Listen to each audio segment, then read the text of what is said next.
Welcome back to Geekin Out. I'm yours truly, Don Dave Meister here for another Audio by Geekin Out freaking reviews, baby. And I am here today with my boy once again. Yo. Gabriel freaking Cruz. Yo, I'm the Nate Meister. As you all know, that's Gabriel Cruz.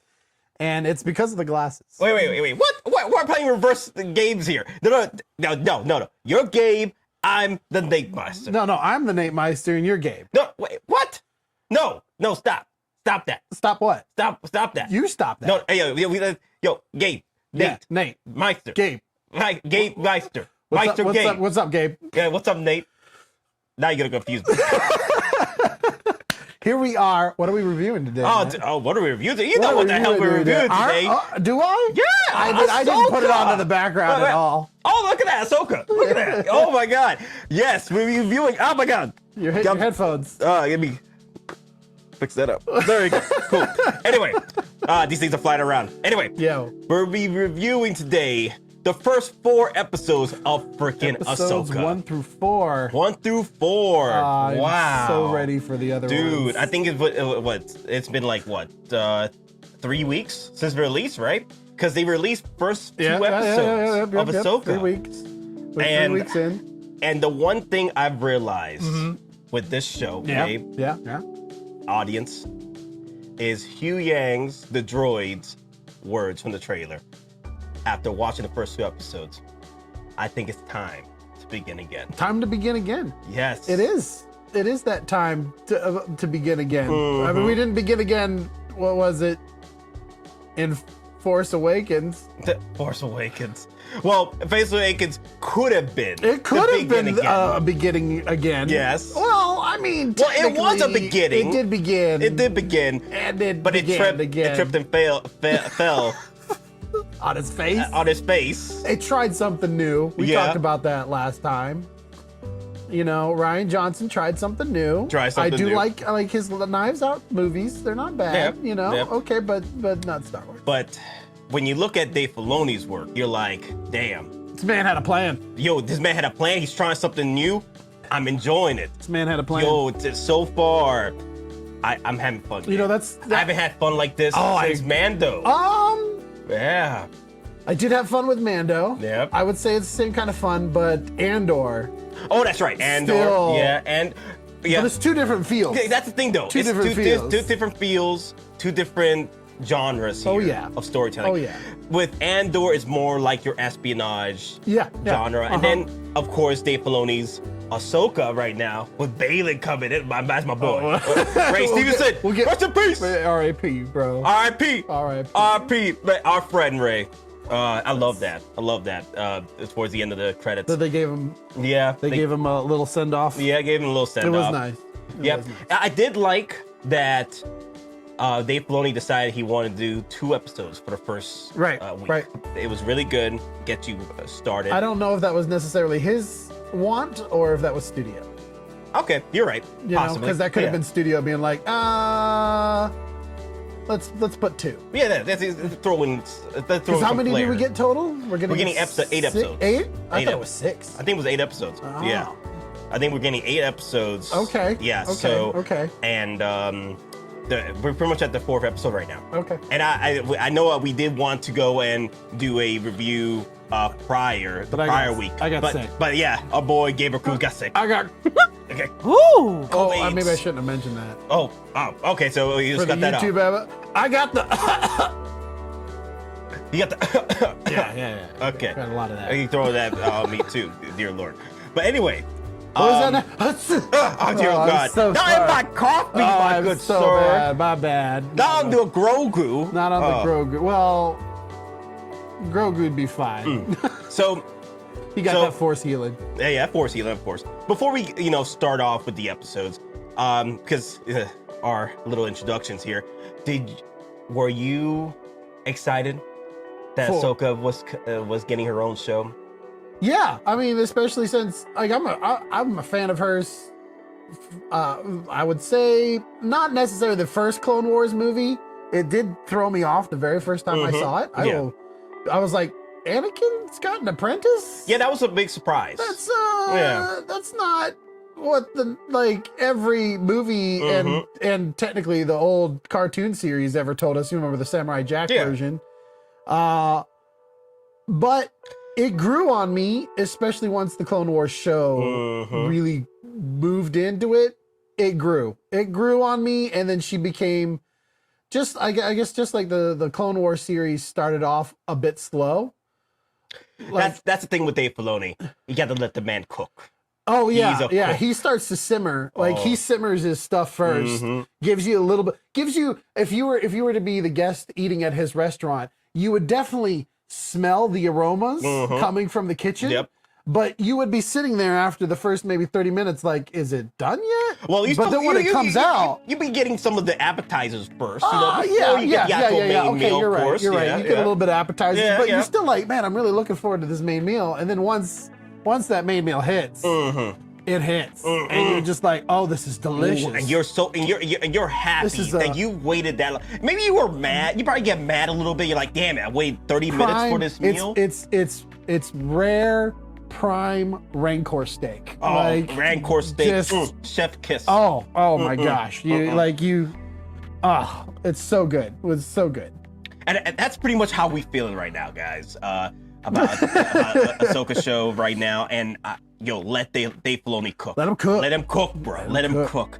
So, with introductions out the way, let's actually get into discussion now with Ahsoka first 2 episodes. Right? Okay. Are we going to be doing a spoiler-free moment? This is spoilers. Or just all spoilers? All spoilers, guys. So thank you, Gabe. I just wanted to make sure. Guys, spoilers. There's going to be spoilers right now. Oh, shoot. Blurred spoilers right now. I'm sorry, guys. You'll see it on the bottom. It's been like, 3 weeks? You haven't watched the first episode? Get out of here. Out of your damn mind. All right. Is that why we're out of our damn mind? Yeah, we are out of our damn mind. You're going to start the spoilers right off the back. Okay. Yeah. Okay. All right. So, what surprised me going... So we're starting with episodes 1 and 2. Episode 1 and 2. Okay, episode 1 and 2. Yep. All right. Okay. What's your question? All right. What surprised me with the first 2 episodes, right? It's just starting off episode 1. We got the crawl back. I was surprised about that. We haven't seen a crawl in quite a while. Like Dave Filoni. Yeah. You got the red, but it was red. Yeah, it was red. His own little style. It was his own style. Yeah. I feel that the reason why he threw in the red there, because starting off, it was the main villain story, like the comeback.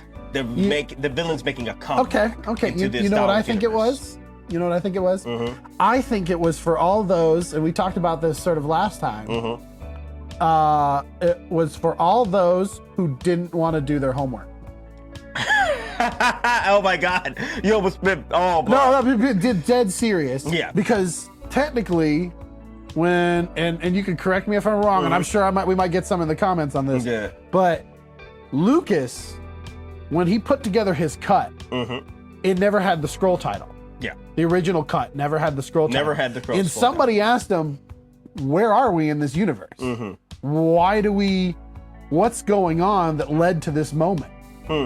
And he added that in there as that, in a way, like that old school mentality of a narrator's introduction. The Flash Gordon stuff had all that. Flash Gordon did, but he took some inspirations with that, with the intros. Right. And then we kind of see that evolution coming up later in later films like The Lord of the Rings. We had Galadriel's opening, so you get a little bit of that backstory before you just jump right into it.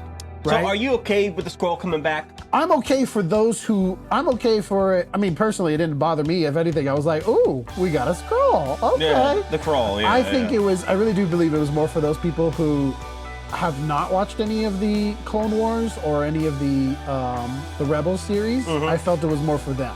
Yeah, it did really feel, starting off, Rebels Season 5. Yeah, if you watch Rebels, yes, definitely, this is like a Rebels Season 5.5. I think it's time to begin again. 4.5? Yeah. It's so good. So, with episode 1, did you feel that it was something new, or was really season 5 of Rebels? Because with Ahsoka, starting off with episode 1, I got more of the fact that even though it was something new, but it was familiar to the point where I can categorize this as a Rebels season 5. repeat your question again. What's your question again? Do you feel that it is Rebel Season 5 or is something new? Rebel Season 5. Something new is Andor. Yeah, exactly. Andor was new. Even though Mandalorian was super new when it came out. This is that continuing love, in my opinion, of Dave Filoni's adoration towards Star Wars. Like, this is, I mean, if you're not gonna do your homework, okay, fine. If you're not gonna go watch the previous Rebels series or even the Clone Wars series, it's your choice. You necessarily have to. No, I don't think you have to. Yeah. I think if, especially with the opening scroll, you get a similar background. And for those who'd be like, oh, but you know, I have to learn about all this other stuff. You watch the original Star Wars Episode 4. Yeah. And never asked, like, where was my previous things, or what do I have to know any more lore, or I feel it's funny because people say homework, but I'm like, look at all the Marvel shows you gotta watch now. You got like freaking 10 years of homework to do with the Marvel movies to actually understand what's going on with the Marvel shows. I think Andor is a stronger standalone. Like, if you were to just watch Andor coming into it, you could get into Andor a lot easier, because one, there is no prequel stuff for you to have to watch. If anything, there's a sequel that you kind of know where he's going, but they're giving us this whole new ride. With Ahsoka, it's always that temptation that, or there's the added information that you will get, the added context. I almost feel like if you watch Ahsoka, watching the Rebels and Clone Wars will only add to the depth that Ahsoka will give you. But if you choose not to, you should be fine. Yeah, I have a friend that hasn't watched Rebels. Okay. He's familiar with the characters somewhat, but he hasn't watched Rebels and he's enjoying it. So he's liking it? He's liking it. Right. He's not familiar too much with the story as far as like the Rebels show, but he's familiar with the characters. I would say this for everybody out there. Remember, it's all content. It's art. It's a form of art, even though it's monetized, okay? And some people control it more than others. If you like it, you like it. If you don't, then you don't. Okay, we're not here to judge what you like either way. We love this show. We are very biased in that regard. Okay, we're huge Star Wars fans, big Dave Filoni fans. Dave Filoni, baby. Now, Dave Filoni has his flaws. He does. Okay, so we can discuss those flaws while still acknowledging his strengths. Yeah, and the one thing I do want, there is a strength involved with Dave Filoni. Yeah, and you could see in the first few minutes of Ahsoka, which it feels something familiar.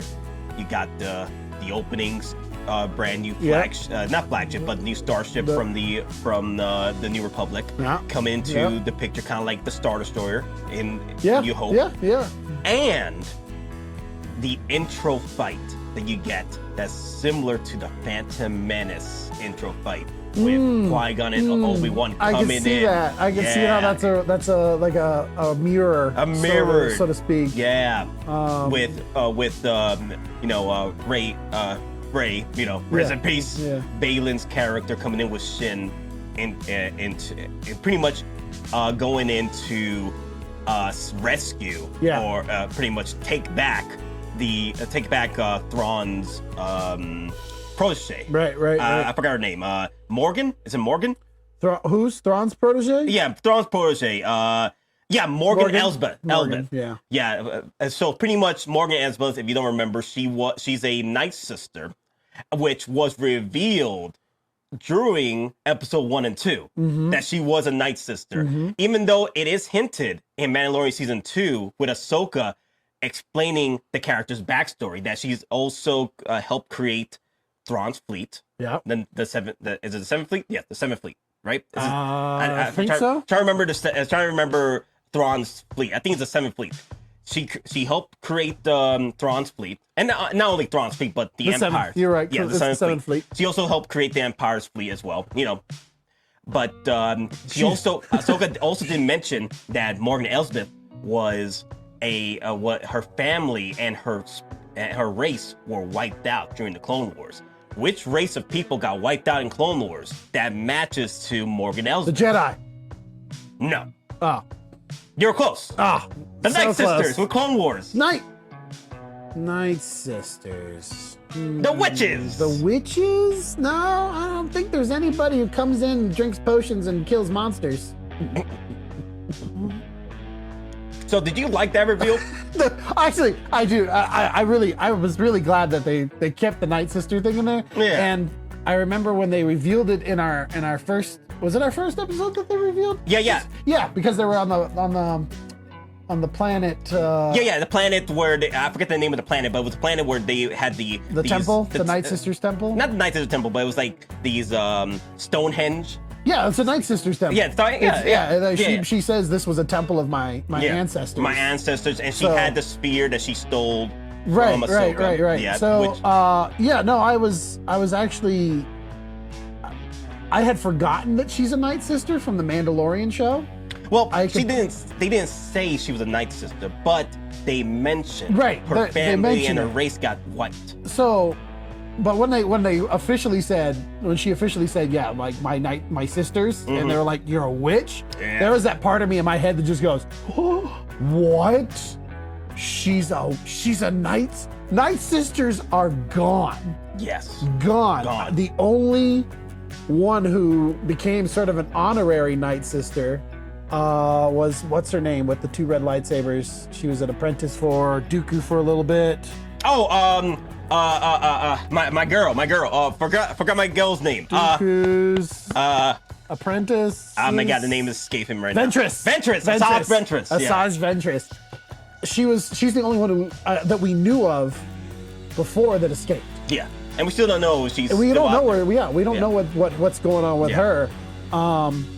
But Ventress, like, if you watch the Clone Wars stuff and you watch what the Night Sisters do, or if you even read some of the EU stuff before they started wiping some things out, the Night Sisters were a pretty contentious group to the Jedi who kept in the shadows a lot more. So I was really happy. I was actually very happy that we're continuing the Night Sisters on their path. And again, Dave Filoni, he brought them into the fold. Just like everything from the EU that he's been bringing in, he brought them in. Yes. And I'm so happy about it. And that's a big strength with Dave Filoni, is that he's bringing lore, old lore, EU lore, George Lucas lore, and mixing it all in. He's putting it in the pot. Don't let it go to waste. Oh yeah. You know, he's using the whole Rancor. He's not just skinning it for profit. Yeah. You know, he's getting you the steaks. He's gonna tan the hide a little bit later so you can get some nice Rancor armor. You know, he's gonna use the teeth and the claws for lightsaber hilts. He's doing the whole 9 yards. The whole 9 yards. And that's where... Or it'd be whole 9 clicks for Star Wars, because they do clicks. Clicks, yeah. I guess it's clicks, yeah. But then there comes the flaws with Dave Filoni, which I don't find as a flaw, but the majority of fans that do watch, and the majority of the audience that have been complaining about the past few episodes, is how slow it is. We just started picking things up episode 3 and 4, but episode 1 and 2 was really slow. But I don't mind it. See, yeah, I'm not. Because look what happened. So it picks up quite fast with Baylan coming in with Shin saving Morgan. Well, that's your hook. Yeah, that was a hook. That's the bringing in, like, oh, I want to know what's happening now. That's your Baylan coming in, wiping out the Rebel scum. New Republic scum. Yes. And then Ahsoka at the temple. Yeah, taking her time trying HKs. to play. Taking out the HKs, which is pretty cool. I like the HKs. They've been pretty. That's Old Republic. Old Republic, baby. Old Republic. Systems failing, master. Meat bags. Down, you meat bags. Yep. Oh man, good times on those. Oh, grub. Yeah. So that was the hook. That's what. I mean, I would say for most people is going to be that. Oh man. And a lot of staring, because they've been doing a lot of staring with each other. Ahsoka, Syndulla, trying to meet up with each other and stuff. I'm just saying. What? Was it really them staring at each other, or was it you staring? Real talk, Nat. Real talk, Nat. Come the on, cakes. bro. I gotta stare at the cakes. Oh, the cakes are gone. Where'd the cakes go? Oh, my boy, Clancy Brown. Yo, Clancy Brown came back to play the governor of Lilo. Lothal. Yes, Lothal. Playing Lothal, the governor. This character, Clancy Brown's character, the governor, Ryder. He pretty much was in Rebels. And they brought him back. And he played the voice. He played the original voice of Ryder. He got brought Wasn't his back. character originally like a politician of the planet? Yeah, he was. And then became a rebel because of the Empire? Yeah. You know what? I don't trust him. Oh, because he's a politician? No. I think he's all in it for the money. Mr. Krabs! He is Mr. Krabs. He is Mr. Krabs. But no, I'm very glad I love how Dave Filoni, this is one of the things I think is a strength of his. Yes. Is that when it almost felt like when he started casting people in Rebels, especially in Rebels. Yeah, like this character right here. Right, and even cast them in some characters in Clone Wars. I think he had a foresight of, what if this becomes a live action? Can I use these people for the live action? Now, of course, like the voice actor for Ahsoka, she's definitely looks a lot different than Rosario Dawson. I can see where they would swap that out. Plus, there was a lot of that fan theory back in the day of like, hey, Rosario would make a really good Ahsoka. He does have that look to her. What did Miss Dawson say to them? She was just like, I'm ready. I'm ready. And then they brought her in. But for like our Mando chick that you love so much. Sabine Wren? No. Bo-Katan. Bo-Katan, that's the original voice actress for her as well. Yeah, like, she was our girl from Battlestar Galactica. She plays the voice of Starbucks plays the voice of Bo-Katan in the original Clone Wars and Rebels. Right, and Filoni teased her. Yeah, and she was like, Dave Filoni, you kid. You're kidding me. You're kidding me. No, he wasn't. He wasn't kidding. Yeah. So I'm glad that he does those types of things. And you see the strength in the first 2 episodes of how he's molding things as far as like bringing the adaptations from his Rebels show and bringing these characters to life from the Rebels show, which is cool. Like if you're a Rebels fan and you've watched Rebels, you've seen these characters come to life. And you're like, I'm back. Yeah. Like it doesn't feel like it's like a fake live action. Right. Can we mention these E-Wings real quick? Oh yeah, the E-Wings. Oh god. Bro. Yo. Bro. Oh. Another thing that comes from the EU that was brought back in was the E-Wing. The E-Wing. As soon as I saw that in the trailer, I messaged Nat immediately and just went E-Wing. And just said, because I know this guy's gonna know what I'm talking about. Yeah. Those are, and in the original EU, that's a iconic fighter post the Galactic Civil it was War. supposed to replace the X-Wing. Right. Yeah. Yep. But I was so glad to see that. And then what did you think of the music? Dude, it felt very Tom Cruise. Like it felt very Tom Cruise. Come on. The music. Now I have to do this now. I have to take this scene and replace it with I need to the danger zone. Danger zone. I loved it. And that's what Sabine Wren here, they're showing off with the cakes in a minute. Sabine Wren, one of my favorite Mandos out there. She definitely has that Tom Cruise character type, the rebel, the maverick of the. Sure. I don't think. Well, Mandos have always been that way. Mandos have always been that nature, that spirited nature of, opposing the hierarchy. I think if we were to ultimately compare somebody to Maverick, it's going to be Luke Skywalker. No, that's true. Yeah. I mean, come on. Luke Skywalker runs around. He wants to fly. He's a cocksure pilot. That's to me. That's our. I don't know if I would say Sabine Wren is the Maverick of. She's maybe the Maverick of this show, but she's not the strongest pilot. That's the thing that I'm getting at. You got to have that. she's got to be a pilot too. Hey, she's not the greatest of pilots, but she's a fighter. She's definitely Hera's more of a pilot than she is. Well, Hera, well, we get into more of characters in a minute, but Hera Syndulla, though, I did like that they immediately brought her in right with Ahsoka right after the adventure she had in the temple. They brought her. I loved how Dave Filoni is bringing these characters in immediately. Right. That was another one that wasn't the same voice actor, though. No. If I remember correctly. That's not the same voice actor as Hera was. No. This is played by Mary Winstead. Yep. Elizabeth Winstead. She is the Obi-Wan's wife. Obi-Wan's wife, Kenobi. Okay. Hello there.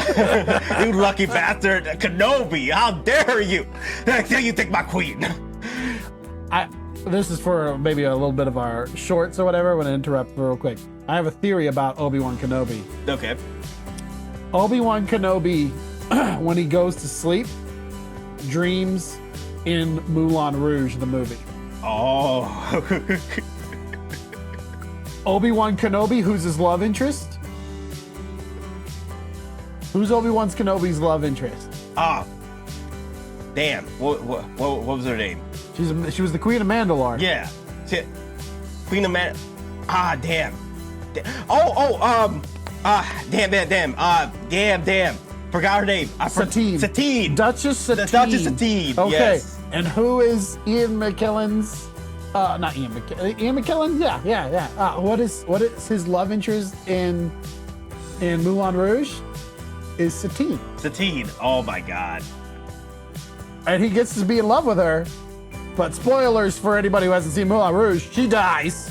Oh my God. And what happens to Satine? Well, it is a spoiler, so. What happens to Satine in She dies. She dies. Yep. She gets whacked in it's my new nerdspiracy. So it's not nerdspiracy, it's more like your headcanon. Yeah. Yeah, your little headcanon, right? Like when Han Solo goes to sleep. Mm-hmm. Who's what he dreams in as Indiana Jones. As Indiana Jones. Yeah. So when Obi-Wan Kenobi goes to sleep, he dreams as the talented writer. In Moulin Rouge. In Moulin Rouge. Wow. Yep. So far, with episode 1 and 2, it's just telling the story of what's going on with the Republic, what's going on with the villains trying to take the sphere, which, headcanon-wise, I feel that Dave Filoni took inspiration from Treasure Planet with the sphere. Okay. It felt very Treasure Planet. Okay. I love Treasure Planet. I love Treasure Planet. Okay, so the sphere... It's Treasure Island, but in space. Yeah, and they took the map from the sphere and they brought it into the Ahsoka, which I thought was pretty cool. Okay. Yeah, it feels very Treasure Planet. I'm like, come on, Dave Filoni, you took inspiration. Okay, yeah, and they gotta twist it around and get it. Yeah. The only thing we don't have is morph. Yeah. You don't have that little... No, so... Come here, Morphe. So... Did you like that they immediately got that out the way? The sphere. I loved how MacGuffin. It was a MacGuffin. It's the MacGuffin for the first. But I love how they took the MacGuffin and just said, no, it doesn't even matter. Doesn't even matter. Like you started with this. Come on, the MacGuffin. Like they used that in episodes 7 and 8, right? You had to find the map to get to the hidden person. A different way of getting to the hidden person, but you had to find the map, and then the map had to help you lead it to whoever, to where Luke was hiding. But a lot of it came down to what that map was doing, right? It came down to the map. In this, they just said, oh yeah, we got a map, and who cares? Like, it doesn't matter anymore. It didn't matter in the plot moving forward. Yeah. I think the only time it came back in was on our recent episode, right? Where now you have to use it in order to get the exact coordinates to go where you need to go. But I like how they did it tastefully. Like, it wasn't all over the place with the MacGuffin. The MacGuffin is right in one area of the map, which is being, in the next episode, being worked on to get the coordinates, right? But it's guarded by the big boss, which is our boy Ray, Baylan. But they pretty much just made it. It's like it's something that's not a necessity at that point. You would have to go to this planet anyways because this person's gonna go ahead and this group's gonna try to jump to go get Thrawn. Yep. Like, it was already going there. It didn't matter if they had the map still on them, or even if the bad guys didn't get the map, because what do the bad guys still need to do? They still need to make the ship. Like, there's still a bunch of things that still would have been working even if when the map's out of play. And then when the map comes back into play, it's just like, oh, okay, now we just need the coordinates, and that's a good way to show the tension in that countdown sequence. Yeah. I have limited time in order to get out of here. We have limited time to stop them from leaving. So yeah, I'm very glad they got the map out of the way in the beginning. Yeah. No, I thought it was fine. And as the story progresses for episode 1 and 2, you do see that this conflict starts coming in. Yeah. Shin's getting sent out, kind of like reminiscent to Darth Maul being sent out to retrieve. Oh, I saw that. Dude, so especially the little droid. Yes. The little droid is just hovering right there, and then it like takes the off. same sound effects too. Oh, they've flown. You're getting them memories, the member berries twitched on me, man. They're twitching. My member berries are twitching every time I'm like, oh, Phantom Menace, Darth Maul. Yeah. No, it definitely had that feeling. It definitely had that feeling of Darth Maul. With what's going on with the first 2 episodes, we're coming back. We're coming out of Rebel season 4, right? Even though even though the Rebels did win against the Empire, we had some losses within in personal circles, with Sabine Wren being like she failed Ezra, which is one of the main characters. Are we moving on to the next episode? Yeah, episode 2, I guess. Episode 2. Okay. Yeah, episode 2 All right. And you can tell that she is defeated. Wait, before we go to episode 2, I saw some controversies regarding Sabine getting stabbed. Do we want to address that? That is towards the end of episode 1 or episode 2. No, episode 1. Episode 1. Okay, so yeah, let's get. 1. Okay. I feel that in order to sell it properly, I think we needed her to be a lot more in bed to sell that wound properly. Because I completely disagree. I have people like I've been seeing people do like, this happened to Qui-Gon Jinn.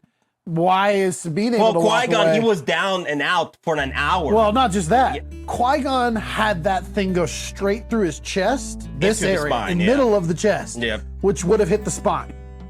Okay? I can understand where a death might play on that. Sabine gets hit over to like the right, pretty much like under her lung. It's not like a vital area. Even if it punctured her lung, it cauterizes almost immediately, and if anything, she would just lose a lung. There's a lot you can do in the world, even if you lose a lung. It didn't bother me much. Like, right. She's down now for a bit. I think she should last a little bit longer, but it's fine. But it's fine. It doesn't bother me too much. I also had people do like the whole, Sabine sucked in the lightsaber fight.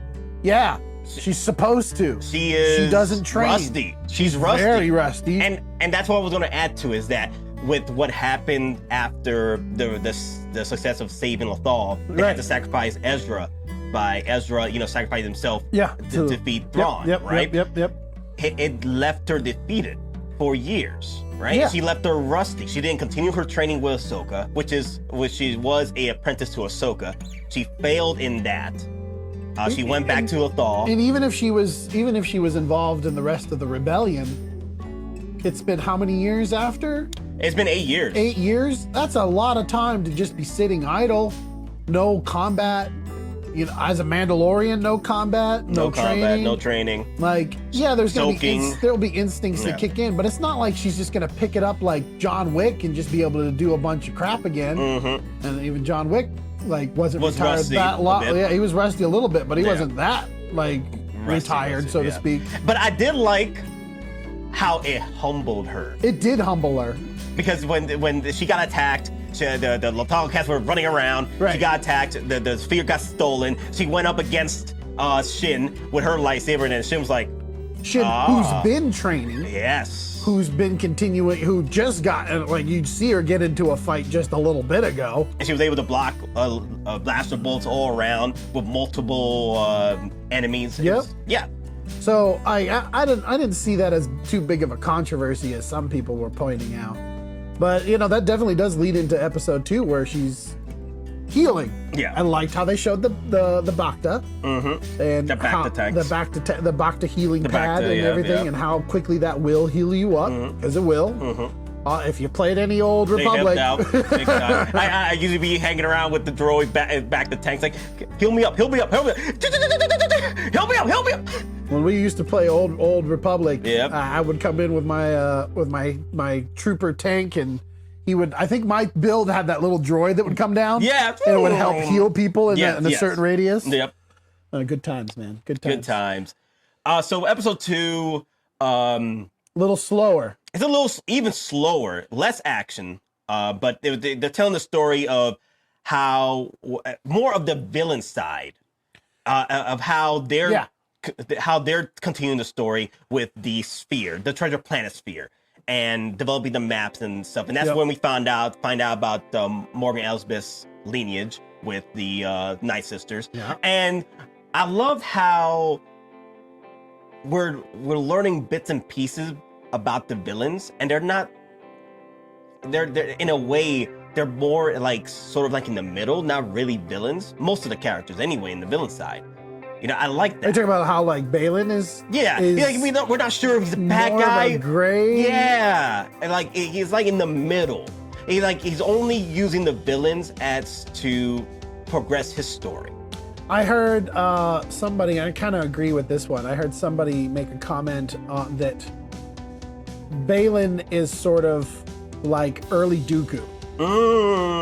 Where he has his ideologies and he knows how he would like to try to accomplish those ideologies. Yeah. But there's that conflict of what he was taught and versus what he believes, which is also a conflict of Ahsoka, because Ahsoka left the order based off of that conflict of what she believed they should be doing, which is being peacekeepers, versus what the Jedi were doing, which was being warriors. And you know what I like though? I liked how Baylan, as he's but he's realizing the witchcraft of the Night Sisters, he feels disgusted, like, this is how you use the Force? Like, leaves me, you can see it in Baylan's mannerisms. You're like, even the Shin is like, uncomfortable, yeah. Do we really have to work with her? Yeah, we gotta. What do you think? Okay, all right, because this is very much so. But she's also a mommy too, so she's looking good. Continue. I'm really curious as to what Baylan's overall goal is. Yeah, we still don't know. Because he doesn't want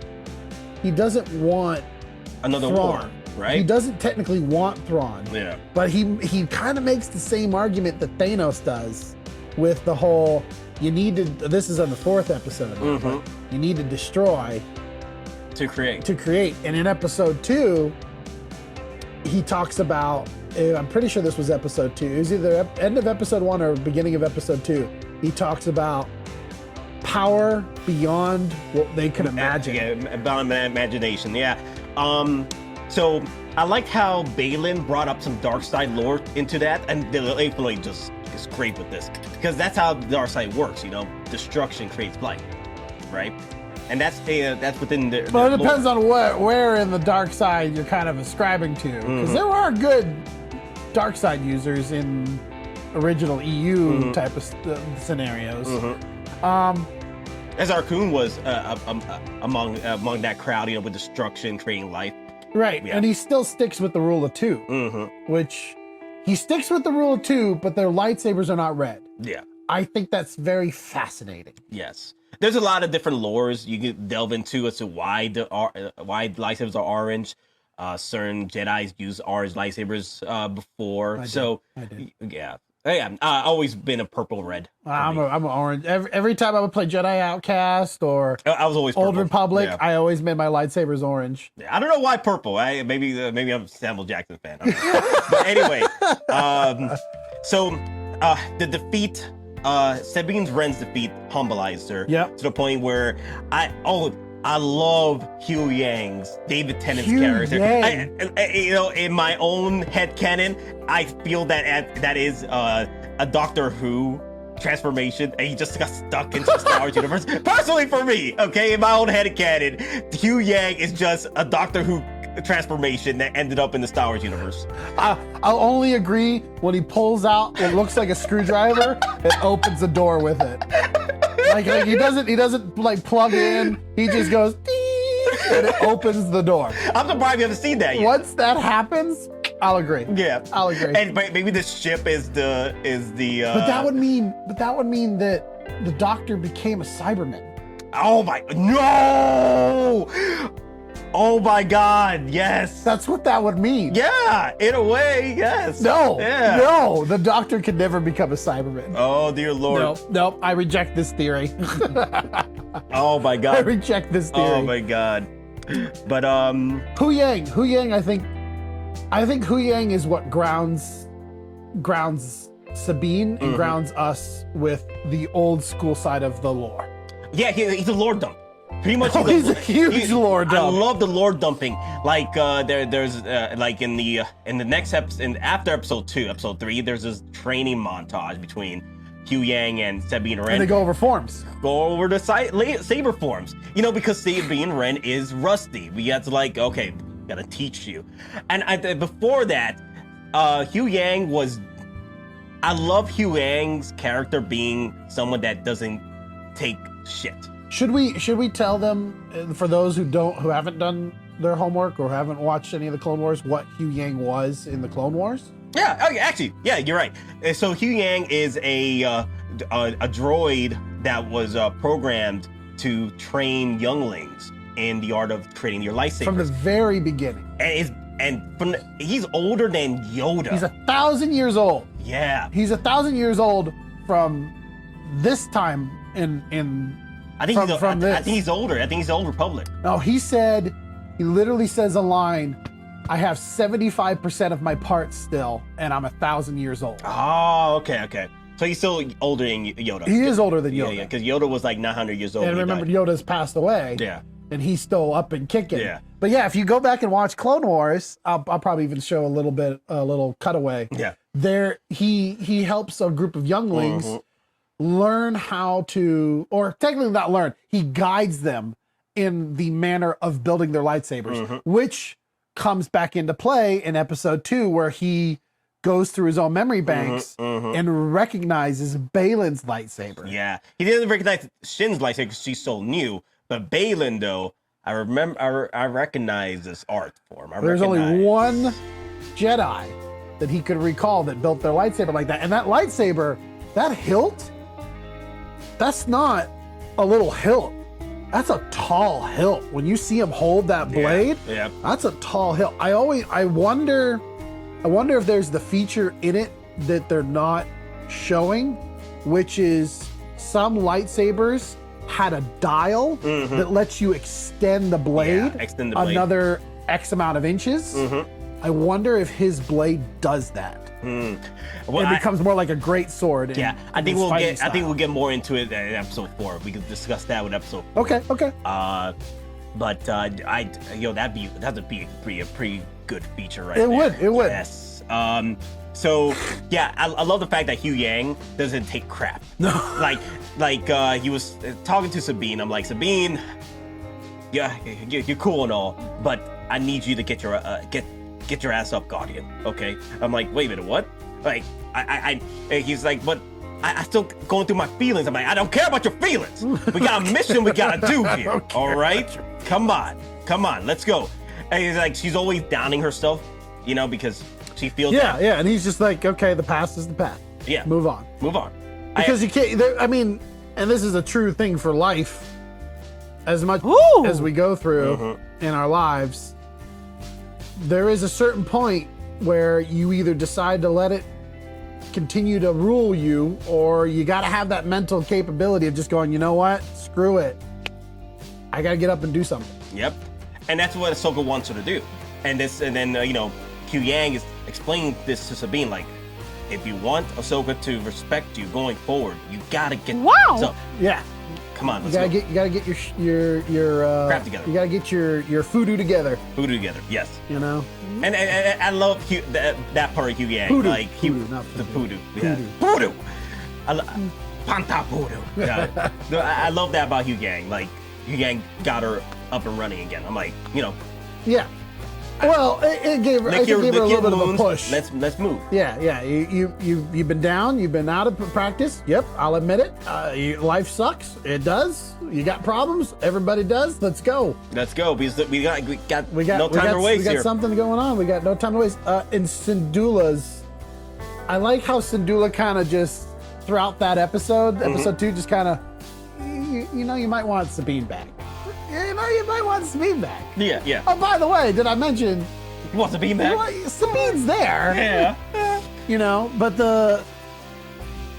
I think Ahsoka's hesitation to become a master, similar to Anakin's hesitation to become a master, really kicks in a lot more on episode 2. When she says, "Look, it's not about me. I'll teach her." It's kind of I think she mentions like it's the apprentice will know when they're ready. Yeah. And also how will they know when they're ready? Yeah. Because they're going to tell you when they're ready. Exactly. And also the fact that she understands that she is a Mandalorian, right? And that they do bring it up that she's a Mandalorian. They're very emotional? Not emotional. They're very their aggression is always built up. Quick to action, exactly. But and Ahsoka's trying to teach her patience. And if this was a old school Jedi type of thing, Sabine would never be a Jedi. No. Like, period. She wouldn't be. She's too emotional. Yoda would have definitely said she's too old. She's too emotional. Even back in Rebels. And but Luke is the same way. But Luke was the same way. Luke's the same way. He broke that. He broke that mentality with Yoda. Like, no, I am ready. Like, I want to keep pushing. And okay. That's a really good like combination. Luke indicated when he was ready, as is Sabine is also indicating when she's ready. But it does take that mental shifting gears. You gotta just stop saying I can't do anything. The imposter syndrome. Yeah, I suffer from that. Yeah, it's the imposter syndrome with Sabine. Like she just feels she wasn't ready, but she is. She just got to break that mental strain. Right. Yeah, you're right. Yeah, and I think this moment here really humbled her. I'm like, yeah, I need to get my ass up. Well, until this point, how often do you like even throughout the Rebels series, the worst character you would have to deal with as a Jedi was going to be the Inquisitors. But Sabine, that usually became a point of contention for Ezra, and what's Ezra's master's name again? Ezra's master. Oh my God, my mind's wiped. Yeah. Kanan. Yeah. It was a contention for them. They're the ones who always handled the Inquisitors, where Sabine wouldn't really have to handle that. The first time she starts to pick up a lightsaber is when she's dueling another Mandalorian, for the power of the darksaber. Yep. I mean, it was call to action at that point. It is like the story was calling upon you to take. Destiny was calling upon you to take action. Calling. And oh my God, you did take action, all right? Oh no, mommy, no. Anyway, my mommies are fighting. Anyway, my mommies are fighting. The cakes are fighting. Anyway, The other thing I did want to bring up is that I liked how Hera gave Ahsoka realization that, you know what you remind me of? The stories you told me about Anakin training you. Yeah. No, I concur. There is that you were quick to action. You were impatient. And Anakin always told you. And I love the music. I love how Dave Filoni just I love the people that Dave Filoni has brought into this story. The editing, they threw in some of that music in there, like oh my God, that's Anakin. Oh, that's Vader. Oh, Yeah. Love it. Who's our? I'm looking up who our composer is, because I'm pretty sure that's the same composer from. Yeah, they're picking out the musics quite well. From whatchamacallit? Composer Kevin Kiner. Kevin Kiner. He did music for the animated series. Okay. I thought he was the same composer for Mando. No, he's not. Ludwig Göransson is the composer for Mando. But Kevin Kiner did a really good job. Oh, he did. He did quite well. That music, man. Damn. And it just hits you. The member berries. I know people hate member berries because a meme. Member berries? Member berries.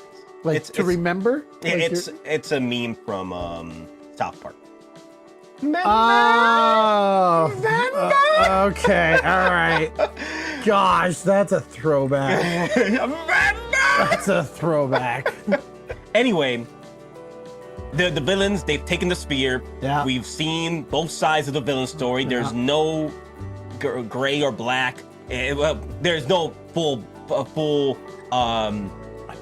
bad guys. There's like gray areas in the villain story. I would say our girl Morgan Elsbeth is our bad. Yeah, bad. She's bad. She's a bad mommy. I love my mommies though. She's damn, the way she moved in The Mandalorian, dear Lord, that mommy. I love that staff too. I want to see her in action again. Morgan. We'll probably get her fighting again. Oh, you know she is the goddaughter of Bruce Lee. No. Yeah, and that's why she wore the jumpsuit, yellow jumpsuit in the very first episode. She's the goddaughter of Bruce Lee? Yeah. Is Diana Lee related to Bruce Lee? Yeah. Yep. Yeah. Yep. Daughter of martial arts legend Dan Inosanto. Mm-hmm. Goddaughter of Bruce Lee. Mm-hmm. Okay. All right. Mommy got skills. Mommy got skills. But anywho, let's talk about mommies. Well, actually, we gotta talk more about mommies. The mommies go to the shipyard. The mommies do go to the shipyard. So here's a big question for you, Gabe. Okay. Were you surprised at the state of the New Republic during the moments in the shipyard? Because we learned a lot. There was a lot. That's another thing that, even though I love this from Dave Filoni, it is a flaw with the audience. And I saw there's a lot of complaints. A lot of lore dumps. And there was a lot of lore dumps in the shipyard segment. Because we were learning of the state of how the Republic is right now. The New Republic. How are you enjoying that? How am I enjoying the state of the New Republic? Because I feel that in the EU, there was a lot of buildup to before the Yuuzhan Vong, because it took a minute. They had to take out remnants of the Empire. We're talking about Yuuzhan Vong now into this? Or? No. Before the Yuuzhan Vong came to be, it took a minute for the Republic to build back up after the end of the Empire. Yeah, well, I think the biggest difference that you could say on the buildup, in this show, the mentality is deconstruct all of the Imperial stuff and recycle it into the New Republic stuff. And brand new ships. In the original EU, it was take all the Imperial stuff and literally just rebrand it. And you kept it. Like all the ISDs. Yeah, they kept those. They kept all of those because they went up against the Yuuzhan Vong and were part of the... And they also ran up against remnant empires. But that was on a different part of the galaxy. The remnant empire had its own little pocket in the original EU. But... what was your question again? Was the state of the New Republic. State of the New Republic. I mean, it makes sense. It does. It really makes, like, if you even go back into history, World War II, and then Star Wars always had those World War II influences. Stormtroopers, the Imperial uniforms look a lot like Nazi uniforms.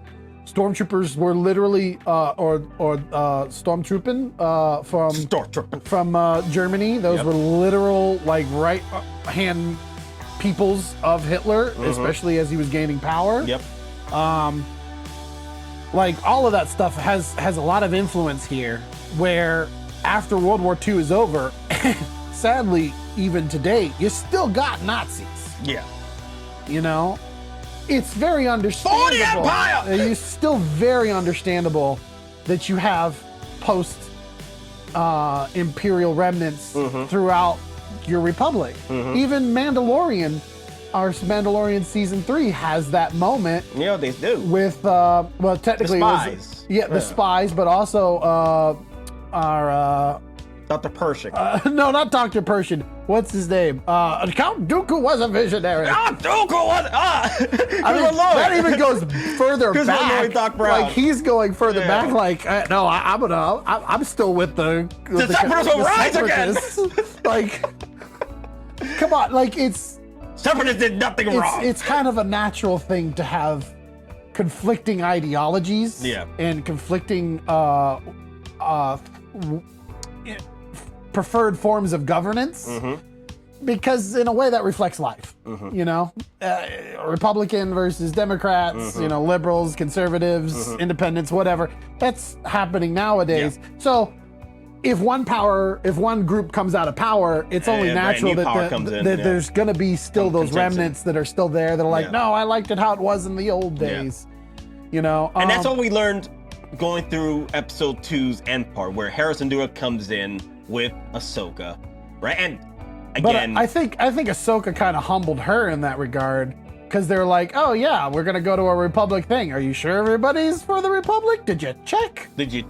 And when they go to check, not really. No, not really. Yep. You know, I do think though the guy who was in control of that shipyard, what was his name? Min, M-Y-N, Min Weaver, played by Peter Jacobson. Yeah. I really do think he was just all in it for the profit. Yeah, I think it was. Yeah. Like he was just like, no, I make money. Yeah. I don't care who does it. I still make money. Because he could have spent the money to reform his shipyards. You know, get in. No. He could have spent the money, but he didn't want to. So he wanted to make the money. He wanted to keep. I'm sure there was some underlying deals. Yep. You know, like, hey, if you send us a Star Destroyer's hyperdrive, you have a little bit of extra coin. Yeah. Put in your pocket. Oh yeah. So what's going on with the end of episode 2? Ahsoka is able to not interrogate, but defeat one of the HK droids that were left behind. And through that process, they were able to find out that this HK droid came from Corellia, which I love that they brought Corellia in. And I had some people be like, well, Corellia looks very generic, like we've seen before. Why didn't it have the ring? It's because it's not Kuwait. Yeah, it's not Kuwait.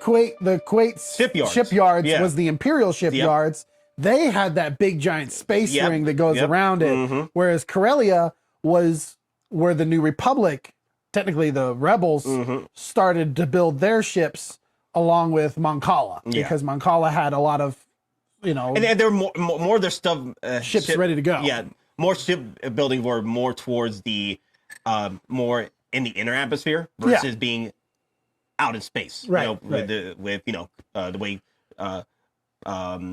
the shipyards would be encircled the planet.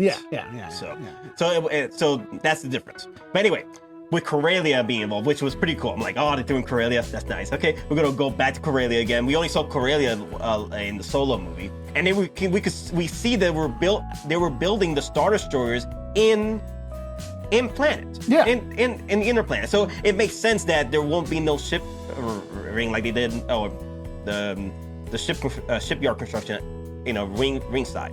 But either way, we went back to Corellia, and they're trying to find out if there is a Imperial remnant here, and also where is Morgan Elsbeth going forward. Like, what can we find to find? Well, why did the HK droid come from Corellia? Yeah, why That's did the big one. HK? Why does the HK droid coming from a New Republic shipyard? And if it could lead us to Morgan Elsbeth. Yeah. Again, getting rid of that MacGuffin. Yeah, get rid of that MacGuffin. So, I thought it was hilarious that as Hera Syndulla was going through this process, she's like, I am a general. I have clearance. I have clearance. She kept reminding this dude. I'm like, do you have clearance? That was funny. I'm a general. I don't think that sounds right. He's, it came from, it's classified. Who are you talking to? like in the eyes, her eyes in those moments, like, really? Classified? Classified. For me? For me, I'm a general. Do I see a private standing around here somewhere that can't hear this? Ahsoka, you hearing this? Ahsoka's over there just like, I'll let her do her thing. And I love that look. Like Ahsoka's like, you're dealing with her, and I'm a man. Well, look at me. Look at her. Yeah, look at her. I'm just here for backup. I don't have any clears. Yeah, I need you to unclassify that. And he was just like, droid, talk to these people. I love how the droid kept freaking. The droid's giving away the game. The droid was giving away the game. He's over there trying to be all coy, and then she's like, and then the droid pops in. It's like, oh yeah, I saw it, HK. What? Yeah, you can see his face like, oh, shh. Be working. Shut up. No, why didn't you report it? Because it had a clearance code.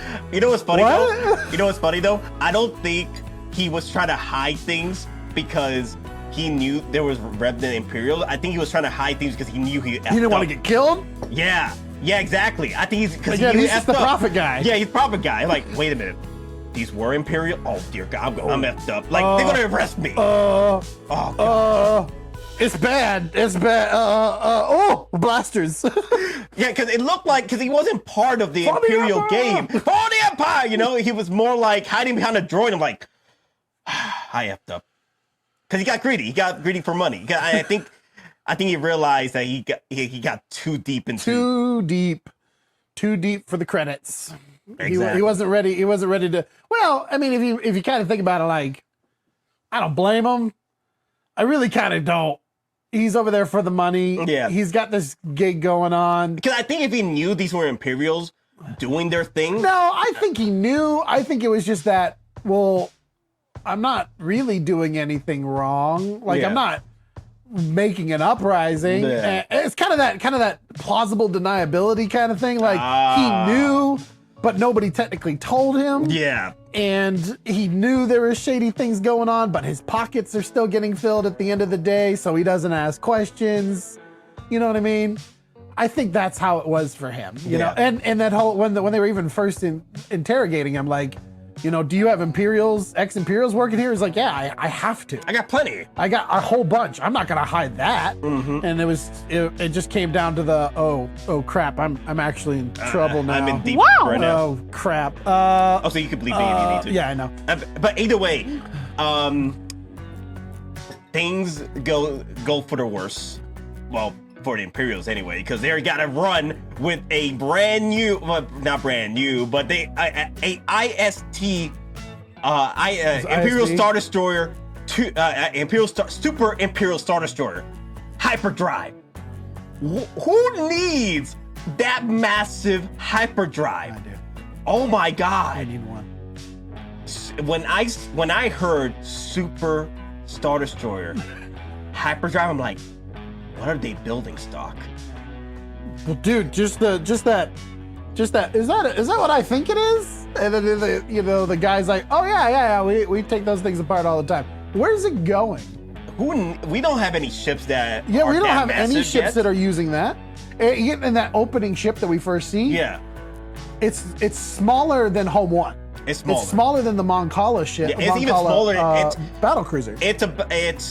It's a little shorter than a Star Destroyer. So lengthwise, it's a little shorter than a Star Destroyer, but not as width. But it's a little shorter. Yeah, a little shorter. Yeah. It's not as massive as IST, but it's a little shorter in lengthwise. Yeah. But either way, Hera and Syndulla caught that immediately. Hera and Ahsoka caught that immediately. Wait a minute, we're not building ships. We're not building anything massive. that big. So where's this thing going? Exactly.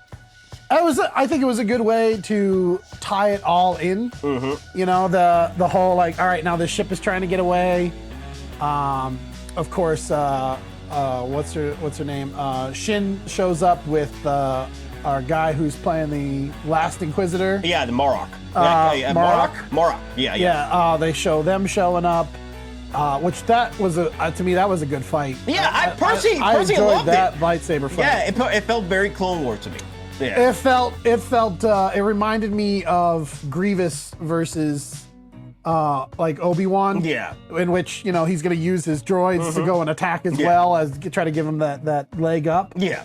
It reminded me of that, but also brought in Ahsoka's dual blade wielding, which I still love. Love her and using the thing is, blades. Ahsoka was making sure to hold him off just for Hera to get with Chopper to freaking stop that. To stop the hyperdrive to leave. Yeah, which again, a good way to progress the story without needing a particular device, like a singular item that would have to make it all progress anyways. Yeah. Like it's still going to keep going. I would even argue like if they never got the map in the first place, I think it would still lead to the same direction. I think they would still have gotten to that point of them. Like if there was just the bad guys who had the map from get-go, from day one, it still would have led to Ahsoka and Sabine and Syndulla all going to find, this new ship. Yep. That will be taken off later. Yep. And I did like the moments with it felt very Rebels again. Yeah. Hera and Chopper are just arguing. Chomper is, I love R2-D2, but Chomper takes the sass from R2 and ramps it like tenfold. Oh my God. Like, no, I didn't touch your stuff. Chopper's war crimes rival that of freaking Darth Vader and Tarkin. I tell you that, dear Lord, I love that droid.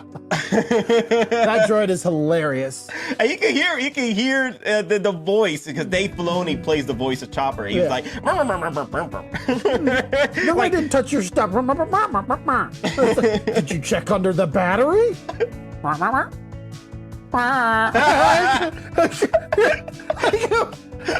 But that's how Chopper was in the show too. Yes. Chopper was so much so, like he would blame other people for his mistakes. Yes.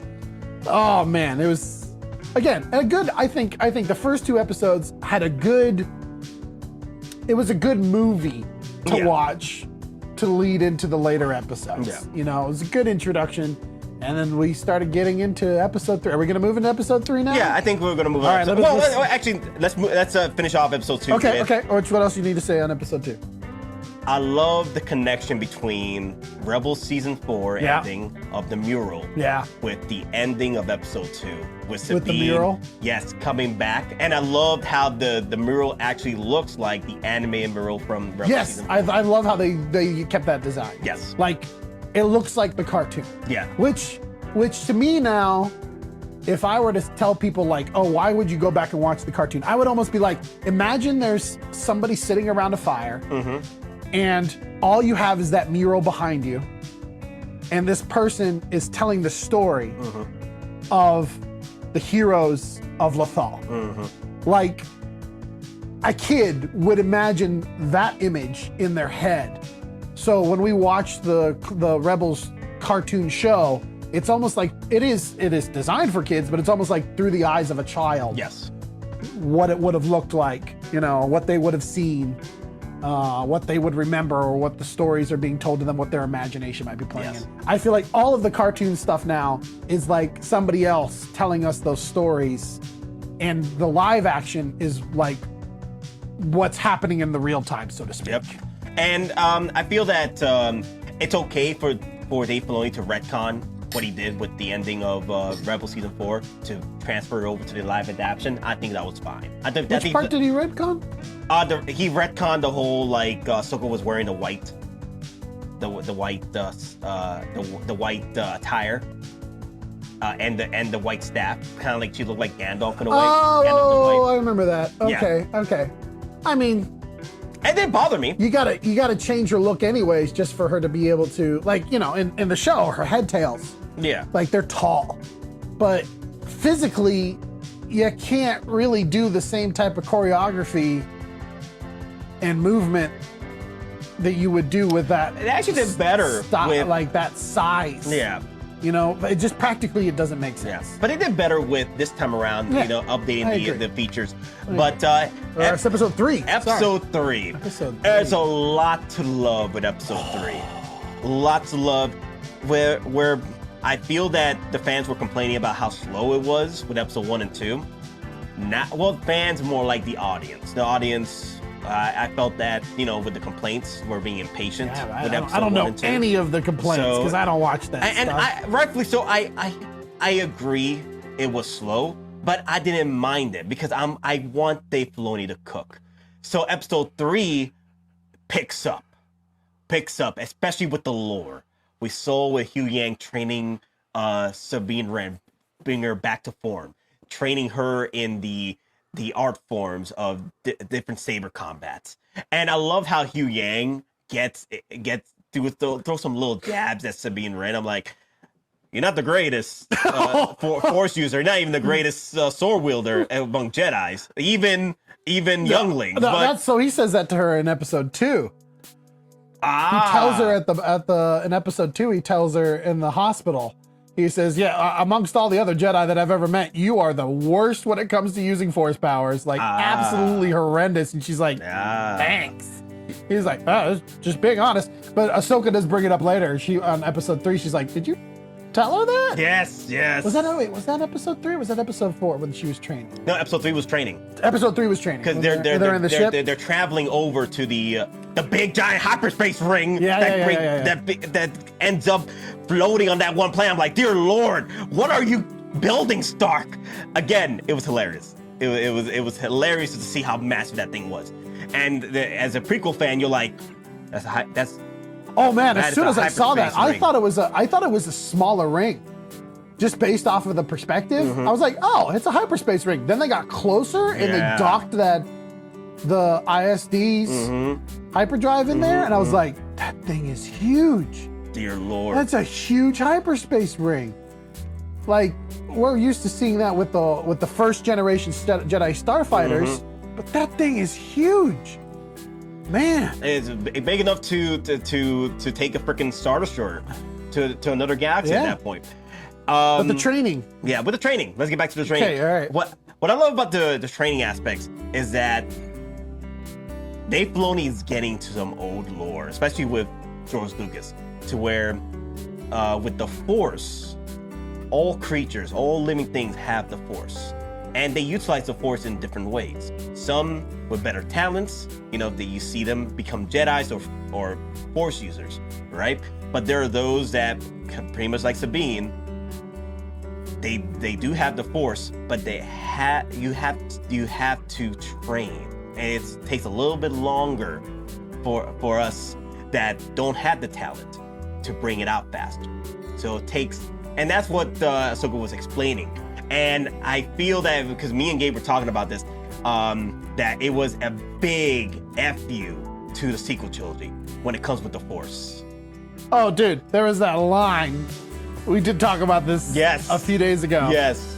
There was that line where Sabine says something to the, I'm paraphrasing, she says something like, "Oh, I was hoping the situation would expedite my training, expedite my powers." And Ahsoka just looks at her and goes, "It doesn't work that way." I really did think that was like a look at the sequel trilogy and Rey and just go, yeah, you don't become like a super powerful Jedi like that. In the snap of the finger. You just don't. Yeah. It's not how it works. Which was a huge point of contention for a lot of people with the sequel trilogy. It made Rey's character harder for people to connect with because she just became so OP. She became so powerful, so fast, at a alarming rate. At a much like and an even more expedited rate than we would see with some superhero movies. When usually we see a superhero get powers that fast and then know how to use them almost immediately, we're all kind of like, really? Really though? Is it though? Yeah, I don't know. I think this was a good humbling moment. Yes. For our audience, maybe, to just go, yeah, it's not going to be easy for her. Yeah. So like your saber combat can get better, but if you want your Force abilities to grow, you gotta really train. Yeah. And that's why the Jedis, when they find younglings, they find them in a young age to progress their abilities till all the way to adulthood. That's how they built up those the abilities. Jedi, again, Sabine would not have become a Jedi if it was the age of the old Republic. Yeah. But if she even had like the slightest amount of Force powers, and I mean slight, because if you even go back to like Anakin when he was a kid, Anakin did not conduct himself with this whole, oh, I can use force powers kind of thing. It was just, I'm a good pilot. I know I'm a good pilot. I can anticipate what I'm gonna have to do. Not, I'm a force user. You know, Qui-Gon looked at that and goes, he can perceive the force. That's why he can do what he can do. He's got talent. He has talent. Let me nurture that talent. Sabine doesn't have talent. She's an everyday kind of yokel, so to speak, yokel Mandalorian. Yep. And in order for her to be able to eventually use force powers, if Dave Filoni lets her, because we still, I mean, let's just face it, we have 4 more episodes left to go. Yep. We don't know if they're going to give her those force powers. She's doing pretty good on her own, I would say, when she's got her Mando gear. Mando gear and saber combat she's learned, so. Right, so she's refreshing. And she's mixing it up. She's I mixing love it up, which we'll get into episode 4 a little bit later. But yeah, I think it's good for her to start learning everything. And the moment when she tries to move the cup, come on, how many people out there that love Star Wars have sat there at their own table or going into like Walmart and wanted to, just did the whole force open the door thing so that you can pretend like you have the force when the doors open at Walmart or whatnot. We all do that moment. You know? I impressed a girl doing that once. What? I impressed a girl doing that You once. impressed a girl opening the Yeah, I just did door this. with- She was walking behind me and I did this. And she was like, oh, that's cool. Yeah. It's a talent. My beloved doesn't do that. I do that. And she's She was just like, no, this girl was she's walking just- behind me. She's like, just yeah. like, again? Like, yeah, I'm using the force. That's what I do. Yeah. And she just looks at me. No, but I think it's great that she's training. Yeah. I think it's great that she's learning, and that we get to watch her grow. I think that'll be the key at the end of it. You know who? You know who else did they have strong force abilities starting out? Kenobi. Kenobi wasn't strong in the force. He was strong when he was a kid. Yeah. I'm not as familiar with Kenobi's force. Yeah. Stuff when he was younger. So in the canon books, Qui-Gon, when he first started training Kenobi, he was like, "Damn, at his age, I was running circles with my master.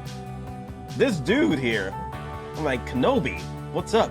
The thing is with Kenobi, he was more intelligent with swordsmanship and defense prowess versus being an offensive fighter or, wowing people with the force. Right. You know, but that's what was strength for Kenobi, because his patience and his intellect is what brings his strength with the force, and so that's how he was able to defeat, Anakin Skywalker. At the time. Right. But if you go into Legends, if the old EU, there is accounts of Jedi who are not that great at using the Force. Some intuition, but not good at Force pushes, pulls, and things like that. But the thing is, it just depends on that. That's why it takes years to train in the Force properly to see where your abilities progress better. Some Force users, if we go into the EU stuff, some Force users are really good at communicating with animals or communicating with Ezra. Objects. Ezra was really good at communicating with animals. Yes. And helping. That's why he had that connection with the space whales. And even in the very beginning of Rebels, there's that moment with the Gundarks, right? Yep. He was able to. And he's able to tell them whoa, calm down here. We're not here to hurt you. Yep. I actually need y'all to attack the bad guys. This guy. Yeah. There's some who are better at perception, like reading people's minds, or reading objects, or pulling. Yeah, Quinlan Voss. Quinlan Voss. He was really good at. He could touch an object, but that's also part of his species as well. Also, Syndulla. Yeah, Syndulla. He his force abilities came from his swordsmanship. He was very good with his swordsmanship to the point where he trained even Jedis on swordsmanship. So, not younglings, Jedis he trained. Right. So it's very plausible to have a Jedi or somebody who could be classified as a Jedi who does not have the prowess of being able to raise and lower things with the Force as much as somebody else. Yeah. Just their talent lies somewhere else. I'm hoping will unlock her talent For Sabine, yes. for somewhere else, whether it's just using Mandalorian skills on top of it. Mm-hmm. You know, I mean, Mandalorians were the top Jedi killers in the galaxy before. And that's what I love about Sabine and Ahsoka working together.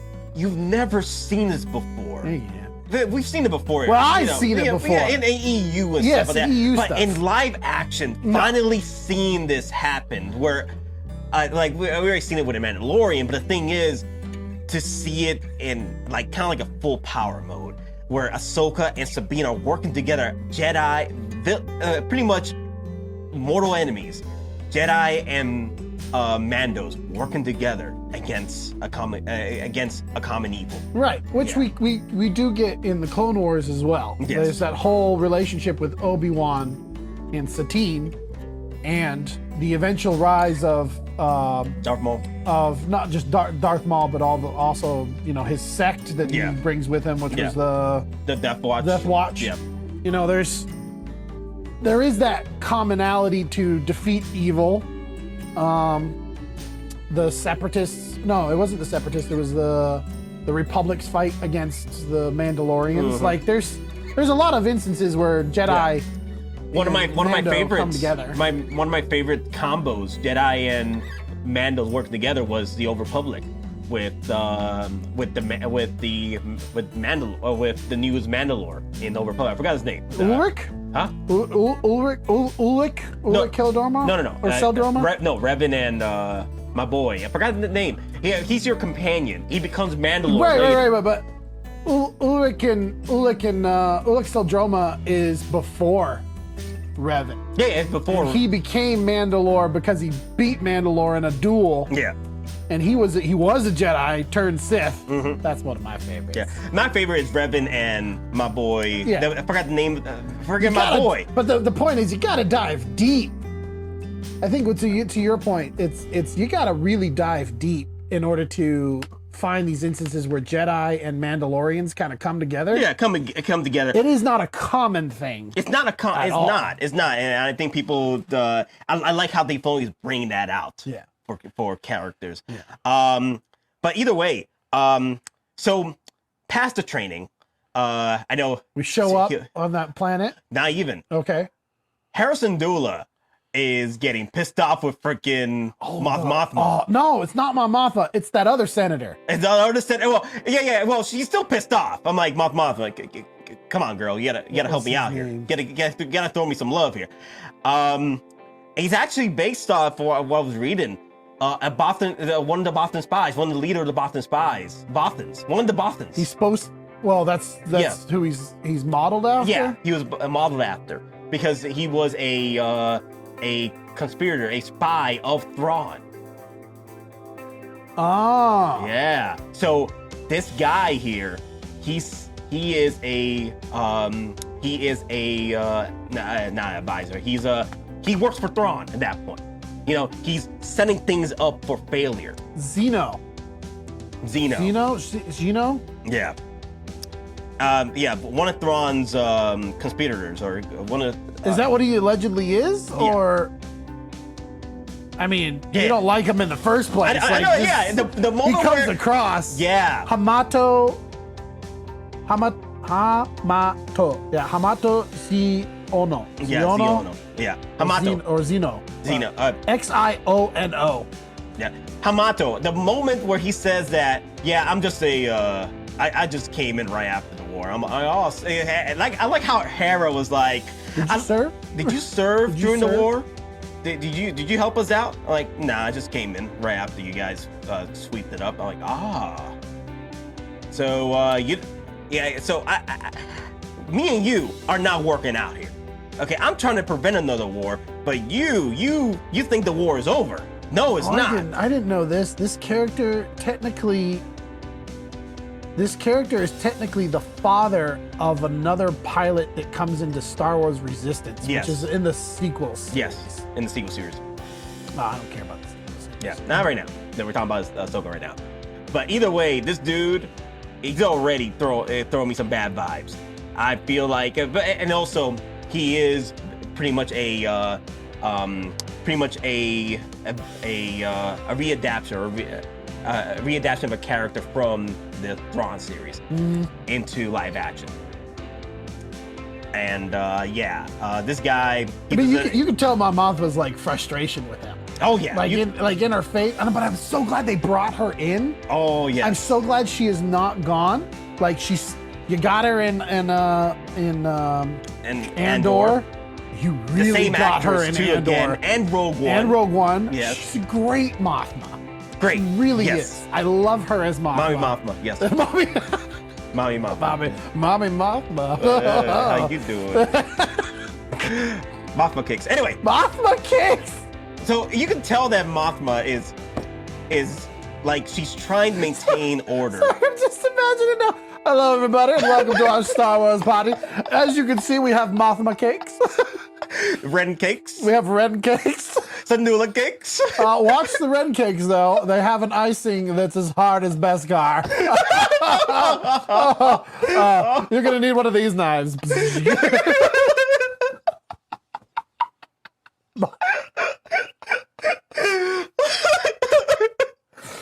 We have Obi-Wan Kenobi granola bars. Kenobi bars. Kenobi bars. Don't worry, they are for the high ground. You'll notice they are placed above all the rest. The top shelf. Okay. We have Anakin Skywalker lava cake.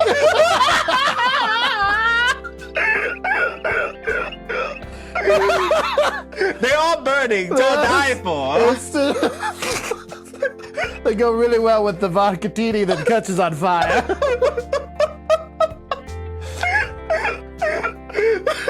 This is good. Oh, my eyes. Oh, my eyes.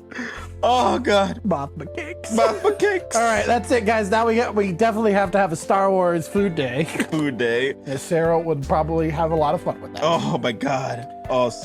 Oh yeah, have Sarah work on those. Babe, we got food to make. Come on, Sarah. Mothma cakes. Mothma cakes.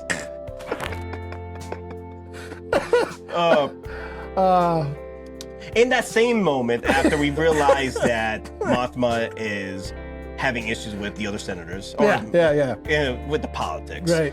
And I feel that Mothma does understand that Hera is trying to prevent another war, right? And the stakes are in place. I think if it was just up to Mothma, it would be a lot easier for her. Yeah.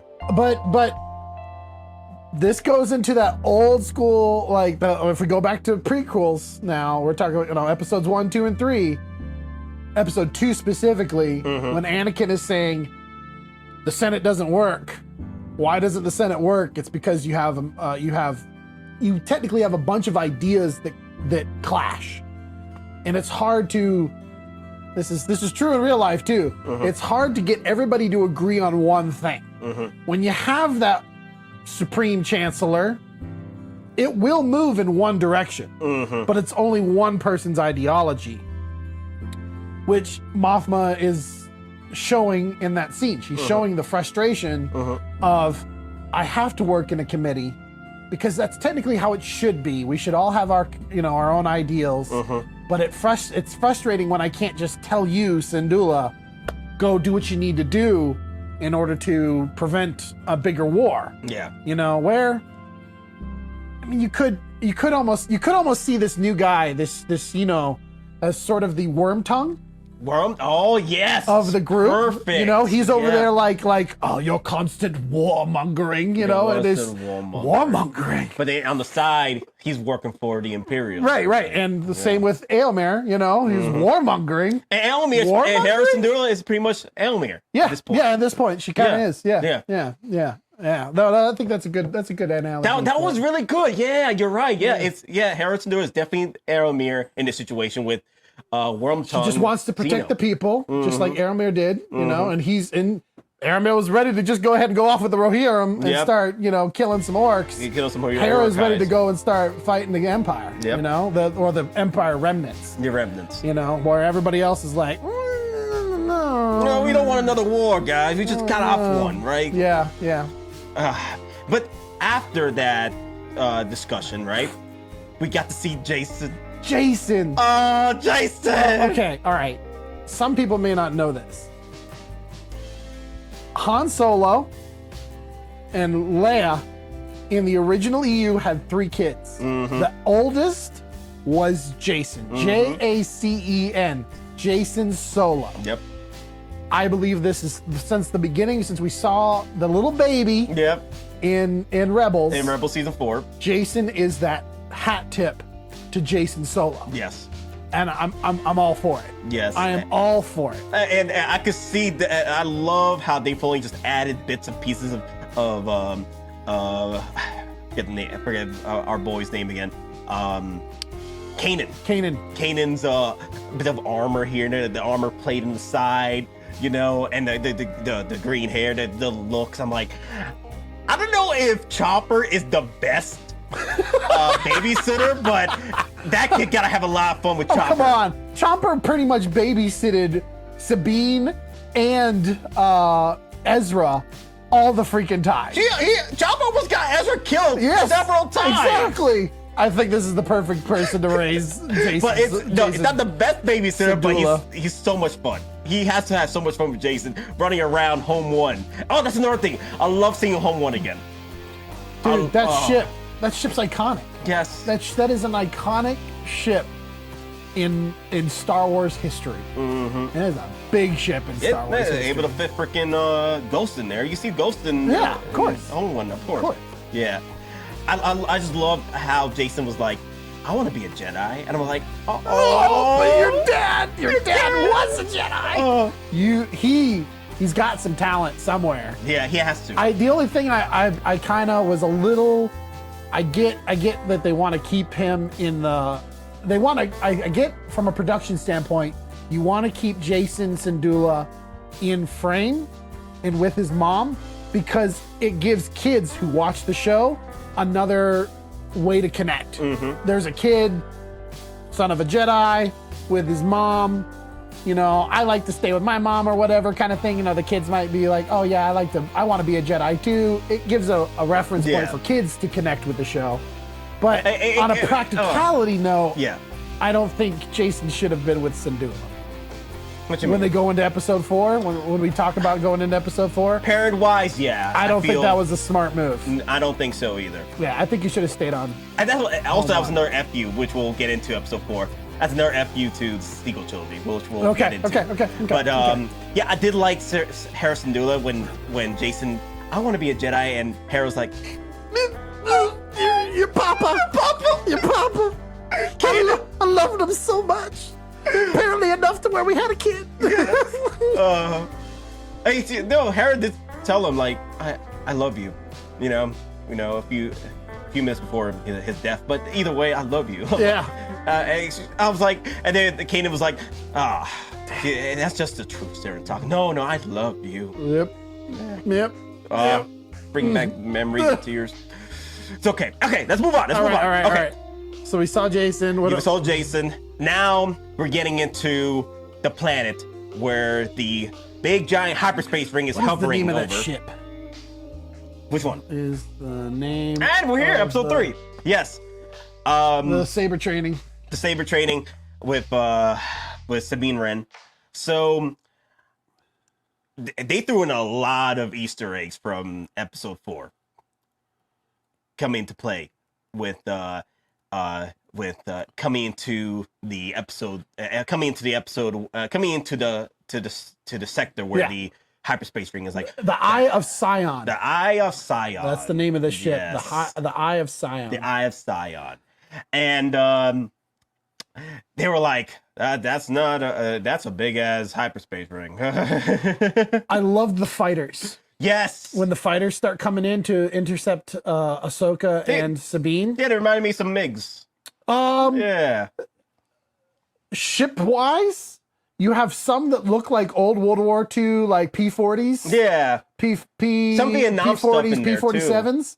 Yeah, but I'm pretty sure the ship that Shin is in, that looks so much like Grievous's fighter. Oh yeah. Grievous fighter. Yeah. Oh yeah. You're right. Because it had those twin engines on the sides that kind of slope a little bit. Mm-hmm. That's what I'm pretty sure that's what the type of ship that she was flying. Mm-hmm. Grievous. Yeah. But I liked how it was. And there was another one of those like, we don't need a lesson moments when they were getting attacked by the starfighters. I love some good space combat, man. Oh yeah. To me, that's what I'm looking forward to that so much coming up. Oh no, it was pretty cool. Soulless One. That's the ship. That's what was ship called for the Soulless One. That's the ship, the starfighter. Bell Balab 22 starfighter. That was a ship that that looked a lot like Shin's ship. Yeah. I did like the member berries again with great kick. Don't get cocky. Don't get cocky. But I did like how I got one. I loved how Hugh Yang was explaining to Ahsoka, look, you two are fighting amongst each other. You need to work together, okay? Because I don't want to be out here floating in space after you guys blow up. All right. Because I'll be the only one that survives. Y'all be dead in space with the freezing and the what have you, because you're organics. Yeah. Okay? And then Ahsoka's like, okay, work with me, Sabine. Where do you need me to move the ship? How to pilot it so you can get in the right angle to take out these fighters. And that's how it happened. They work together. The thing is, I love how Dave Filoni is just sharing the struggle between a Jedi and a Mandalorian working together. Also, I think it goes into play with Ahsoka's struggle to ultimately be that master. Yeah. They're not vibing yet. Yeah. You know what I mean? And it really brings into that conflict of whether or not they vibe, which moves into more onto episode 4 as we get into it as well. But one of my favorite moments when this whole thing is going down with the ship combat, after after the Eye of Sion turns turbo lasers on them and knocks them out, like just puts them drifting, is when Ahsoka gets out of the ship. Yes. Puts on the spacesuit. Puts those 2 lightsabers and does what Ahsoka did all the freaking time in Clone Wars. Yep. How many times did we see Ahsoka just get on top of a ship or on top of a walker? Yep. And just start smacking away turbo lasers. The Siege of Mandalore. Like she was on a freaking gunship. Just like, doo, doo, doo, doo, doo, doo, blocking blaster bolts and everything. Old school Ahsoka right there. Dude. And that spacesuit looked pretty freaking good. I think the only thing that I would be like, it's a little like, really? Is how fast she got into that spacesuit. You know what I mean? You're not the only one. You're not the only one that she just goes, I'll be right back. Leaves. Like there's got to be the whole like head tails. Yep. And then the tail end. Then the mask and then sipping it up. And no, it was just like, I'll be right back. And the next thing you know, that door opens and she's outside. That was a pretty quick costume change, if I do say so myself. That's probably like the biggest thing. Where to me, I was like, oh, the costume change was real fast. Yeah. Does it really matter to the plot? No. Not really. No, but still. I had fun. I had fun with that. I know people were complaining like, oh, it felt cheesy. I'm like, how is she able to block blaster bolts with lightsabers? Oh, come on. People were complaining that the blaster bolts were too damn big for her to and why would the blaster bolts be hitting towards Ahsoka for them to be blocked anyway? And I'm like, do you ever thought that maybe Ahsoka just moved in the direction where the blaster bolts were firing? Because in a way, you're thinking, like, why don't you blow up the ship? That's like saying, well, was Shin really just trying to blow up the ship, or was Shin trying to shoot Ahsoka? I mean, if you knock out Ahsoka, that's your biggest threat, technically. Well, I feel like, to me, I felt like when they were shooting at the ship, they were shooting at the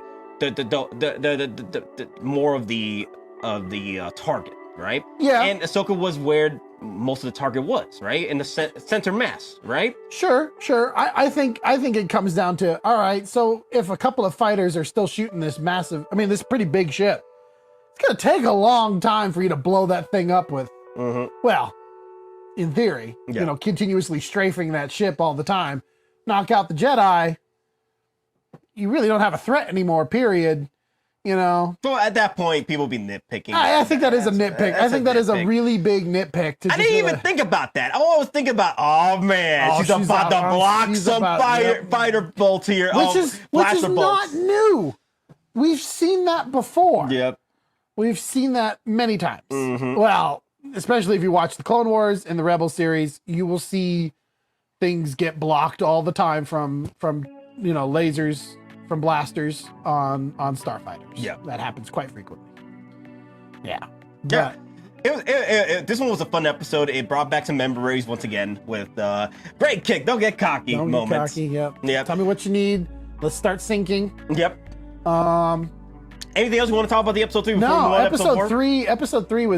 Episode three was a little shorter. Yeah, so about 30 minutes. It was quick to just digest, get us to the planet. Get us to the planet. Because that's ultimately where we go. All right, Ahsoka takes out the other fighter, and they get the ship going again, and they land on the planet, and we just move on to the episode 4. I think it's time to start talking about episode 4. Yeah, episode 4, the Fallen Jedi.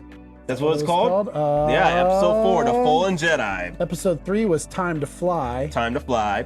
Yep, The Fallen Jedi. The Fallen Jedi. I love this episode. Dude. I loved this episode. Dude. Bruh. Brada. Like, this is the episode that brought the haters. Homie.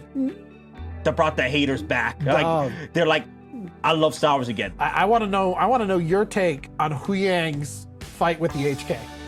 Oh my God, it was so much fun watching, like the idea. Okay, a Jedi trained droid versus an assassin droid, and I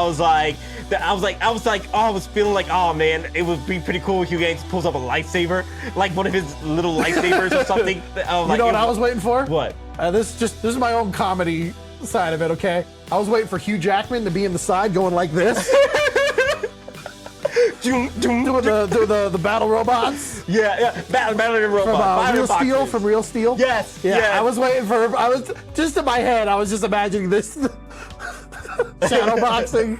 Because it was a good little fight to see Huyang have to defend himself. And then he's getting his butt kicked, and he doesn't just take it, he asks for help. Yeah. But what's the only way for him to really get the help is to sabotage their own ship. Which I thought, like, hey, there's gonna be something with that ship. The reason why that ship got disabled, there's gonna be something in the later episodes as to why that ship had to get disabled. I have a feeling. That's just me. Like with the Jedi Starfighter, with the Luke Starfighter in the sequels, you don't show it unless it's gonna have a purpose.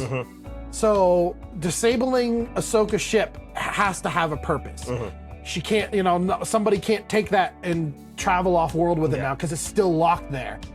The later stuff with Syndulla being all EMP'd, that's gonna have something to do with it later. And we'll talk about that in just a minute. I did like seeing Sabine getting her armaments together because she's a Mandalorian. Her weapons. Oh yeah, checking the weapons. Yeah, I thought it was pretty cool. Loading the weapon, I thought was great. Yes. Because you don't always see that blasters have a cell. Yes. That they need in order to shoot their rounds.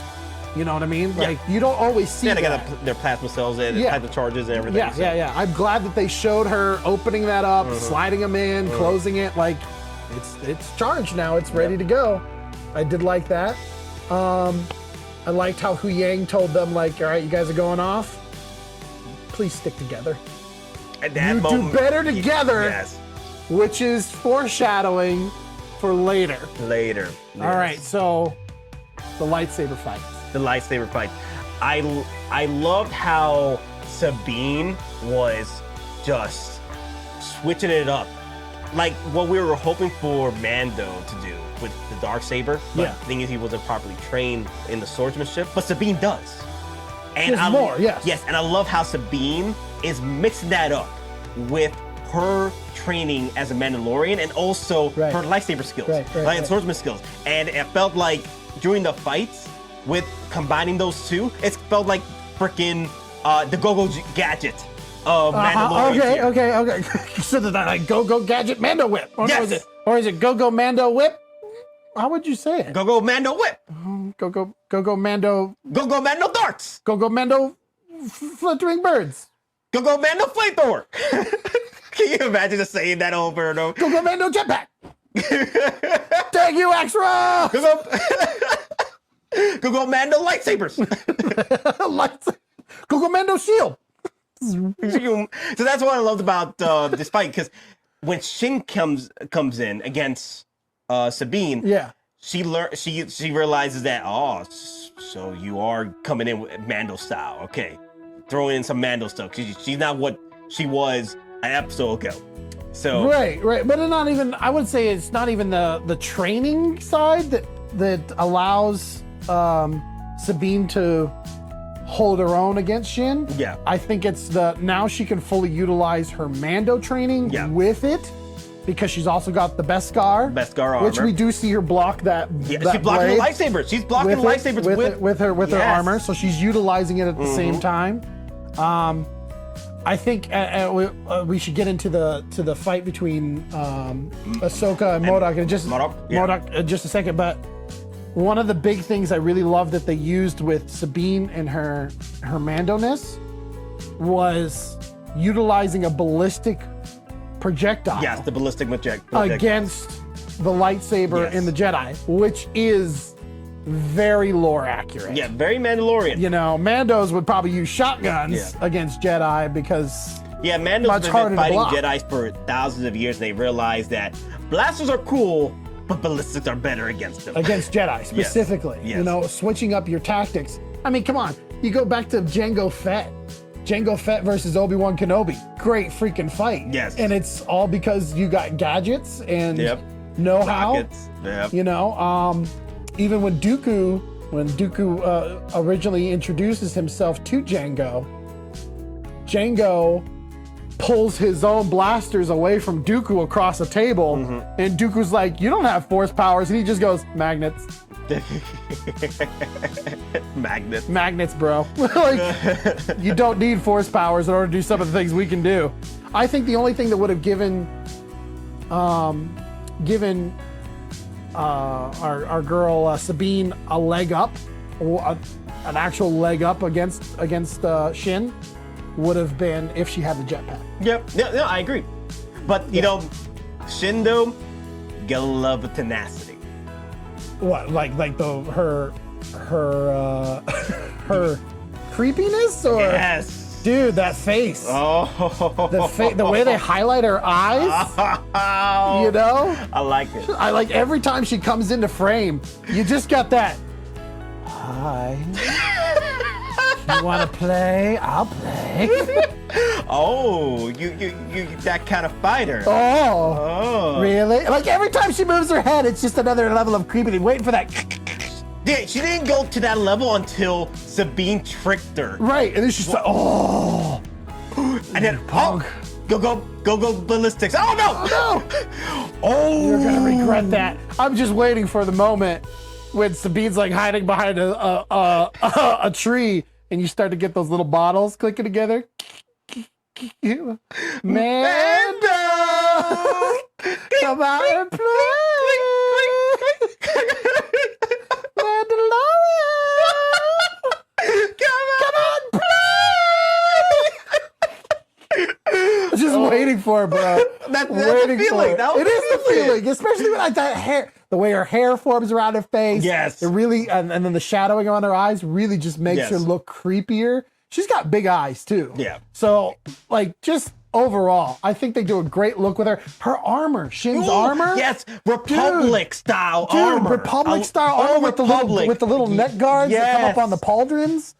Dude, looks so good. Yes, it felt very old Republic style. It did. Where the Jedis were more, you know, keepers of the peace than keepers of the Senate at that point. In the Old Republic, they were using the armors, and they were more into the fights and keeping the peace throughout the galaxy. It was pretty cool. It was pretty cool. Pretty cool times. All right, so Ahsoka's fight. Ahsoka's appetizer fight. The appetizer to Baylan's main course, right? I love the fact that you can see the difference between the swordsmanship, between Ahsoka versus Marok, and then getting to Baylan's fight. Yeah. You can tell there's a difference there. Oh, yeah. Because Ahsoka was more in theatrics with Marok. Yeah. Because he was, you know, a little play here, a little, you know, freestyle. I felt it was more of that, I gotta waste my time with this again. Yes. All right. Yep. Were you surprised with Marok's character reveal?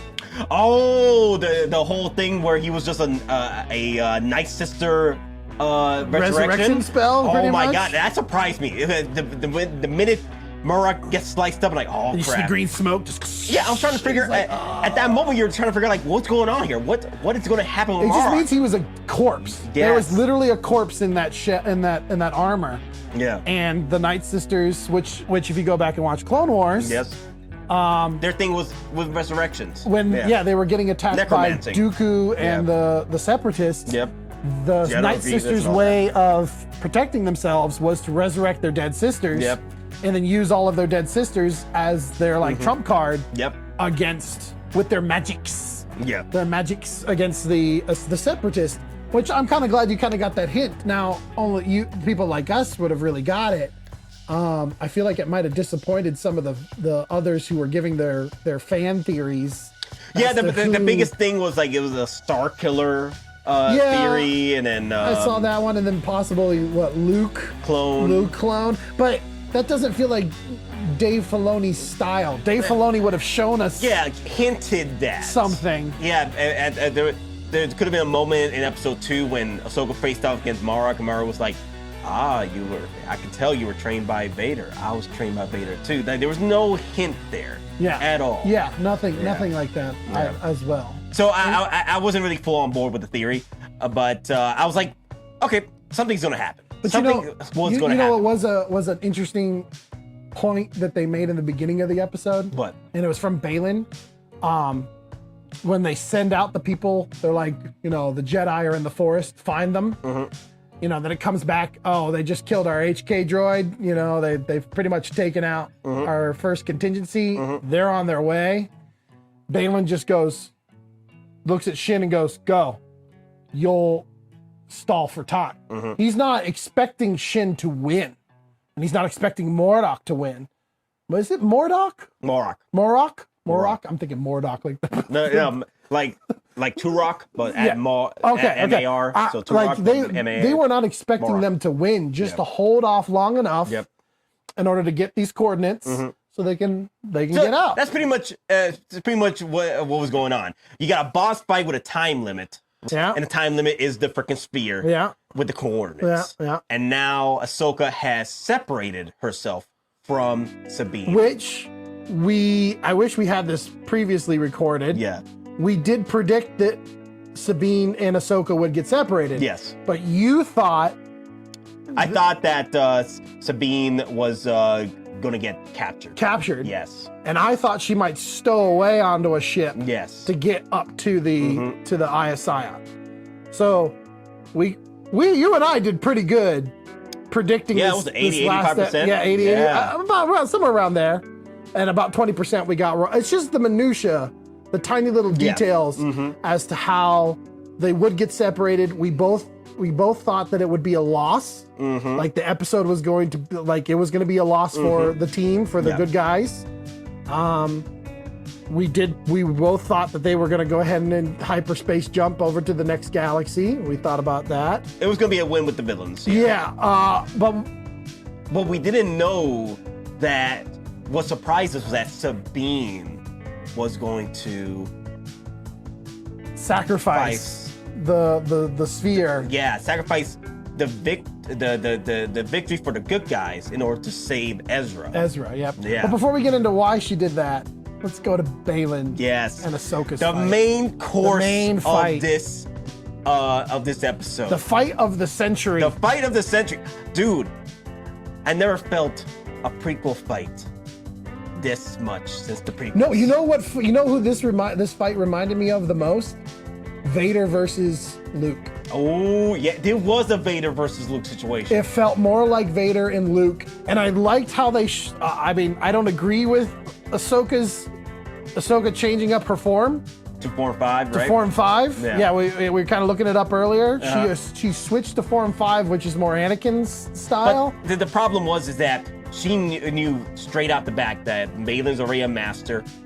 Theatrics of her other saber Okay. with the twin blades wasn't going to work. She knew that. Yeah, I feel like it would have been. I mean, this is just me personally, my own thought about it. I think it would have been a better development on the fight story, because fights do have their own stories. Yes. If you do it right. That it should have started with her using the flare, and then her moving into using Form 5. I think she already sold that. Maybe. Okay, that's a good point. That's a good point. Her flare moves wouldn't work. Especially when she sizes herself up against Baylan. Yeah. And Baylan's hilt, man. Dude, I love that hilt. I love that long hilt. I love that stance, that hard, like holding a great sword. It's very Vader-like. The way he just stands and holds himself, the power that's coming off from every blow is very Vader-like, very Anakin-like. And I think that's the reason why she switched up, because she knew that she needed more power behind her hits in order to really... and power behind her defense, too.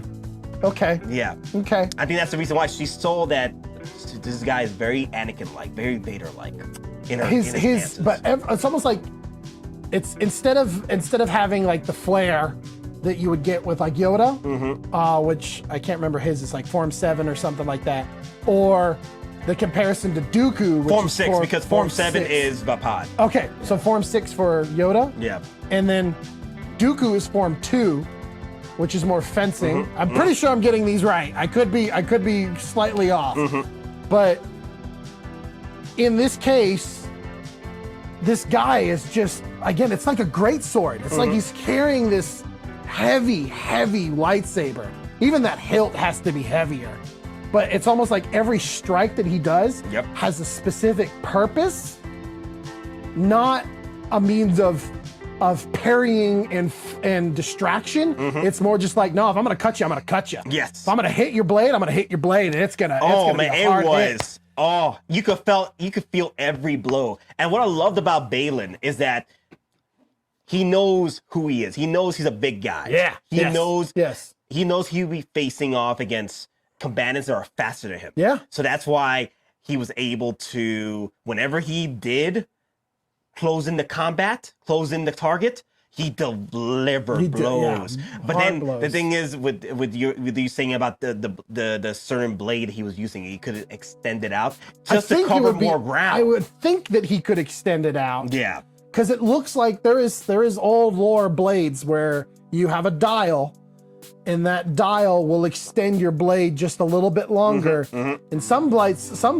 duels have even gone where people will be in a blade lock and you're just out of reach of hitting somebody, and that person will pull that dial out and it'll close that distance just to try to hit your opponent. But man, Baylan's got those hard hits, man. Oh yeah, I loved it. And you felt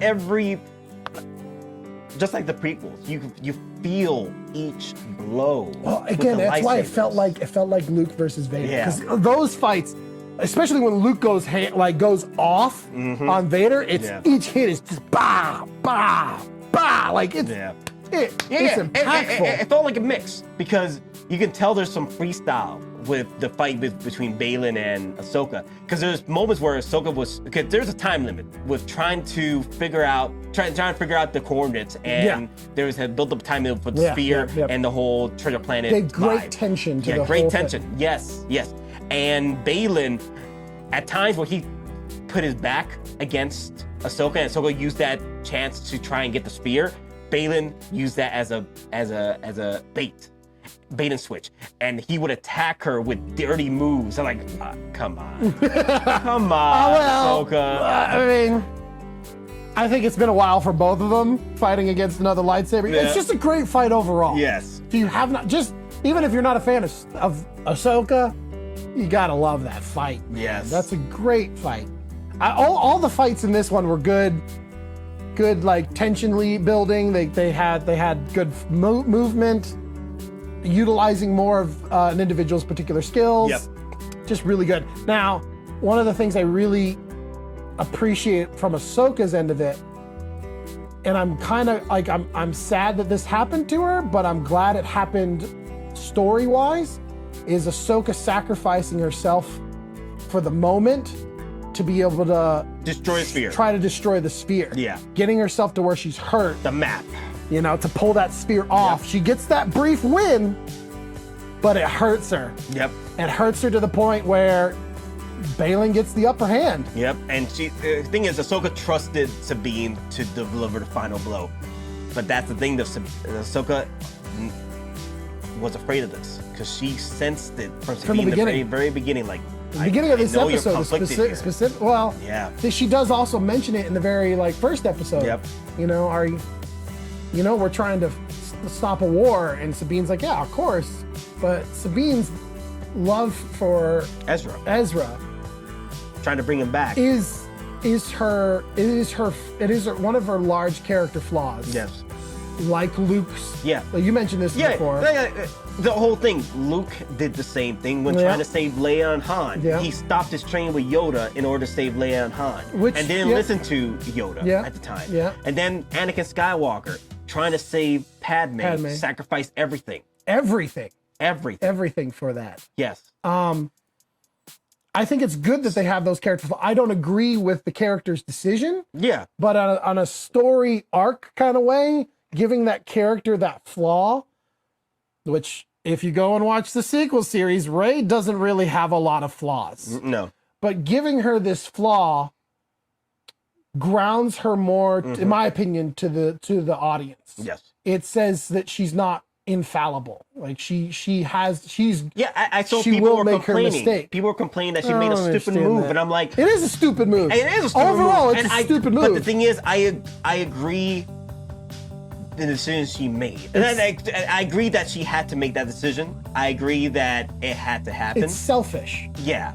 But it's the I agree. I understand. I understand why she made that decision. I don't agree with it. I understand. Yeah. It's a very selfish reason, but you could also see the conflict. Yes. And Baylan capitalizes on that conflict. And that's what I love about Baylan's character. The moment I fell in love with Baylan's character was when, after he defeats Ahsoka, he turns around. He could have easily stopped, dispatched, killed Sabine. Yeah. Easily. Yeah. But he's so into the conflict within her. He's like, why didn't you blow up that sphere? Why didn't you blow up the map? You could have done it anytime you want. Yeah. I also don't believe, I believe that even if she had shot the map, wouldn't have done anything to it. Because you watch Baylan at the end, toward the end of the episode, he takes his lightsaber and puts it through. But how long does it take for a lightsaber to completely destroy that sphere?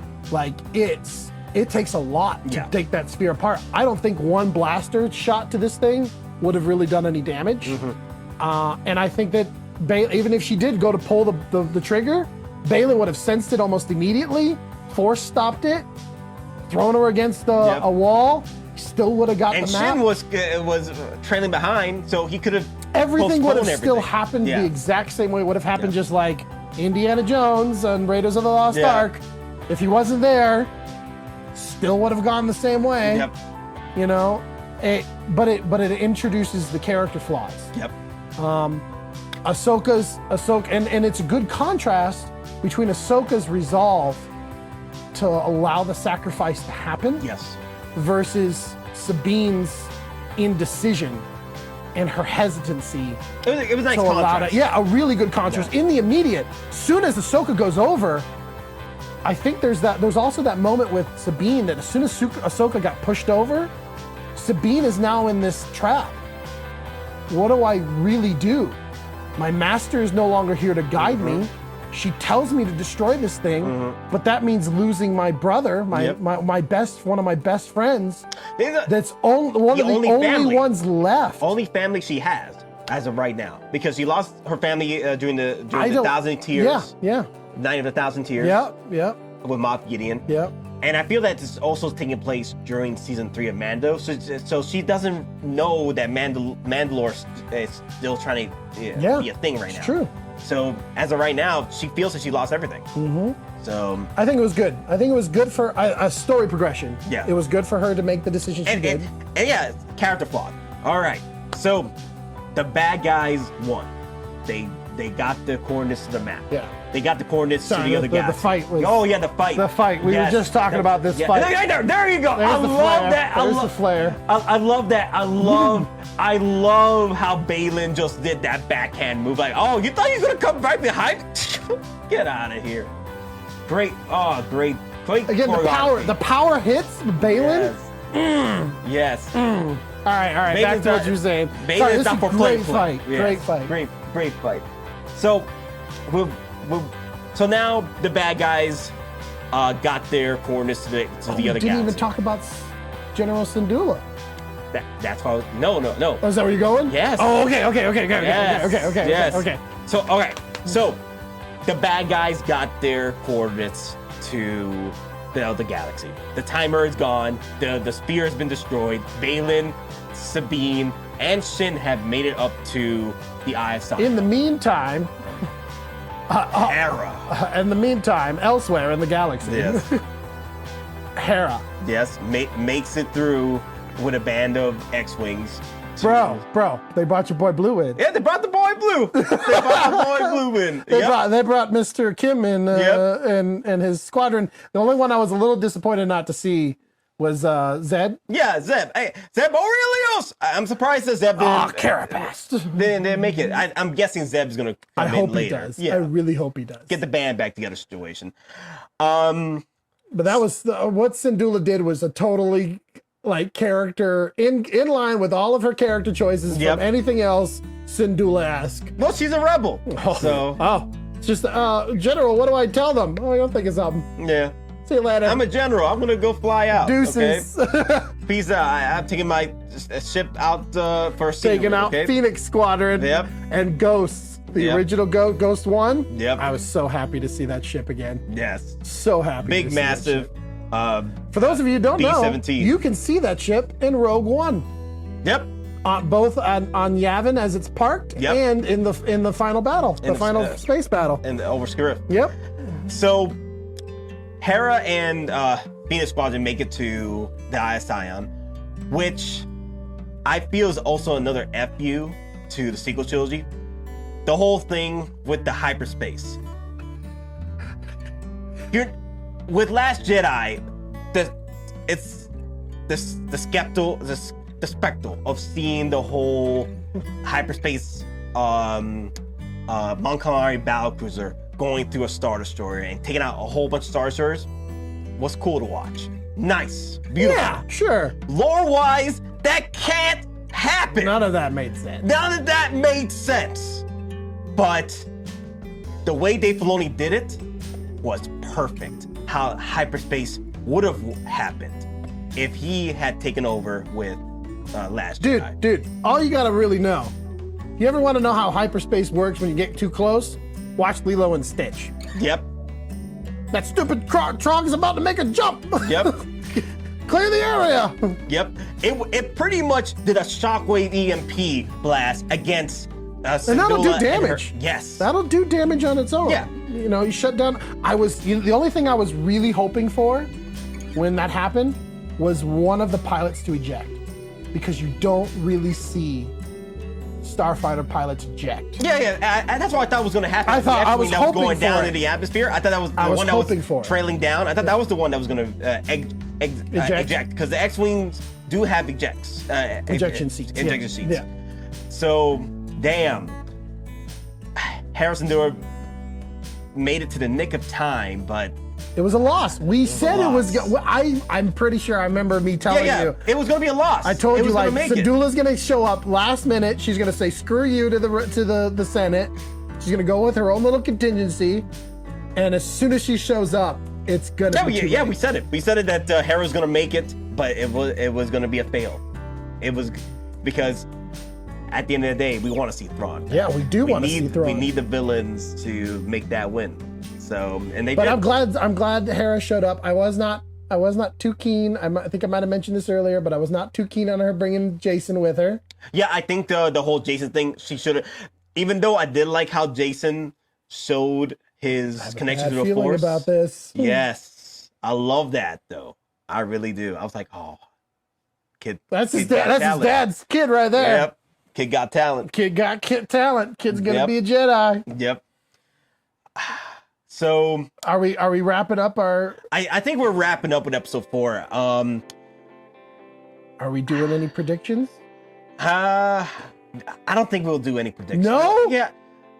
I don't know. We're gonna. I think we should. I think we should at least do it.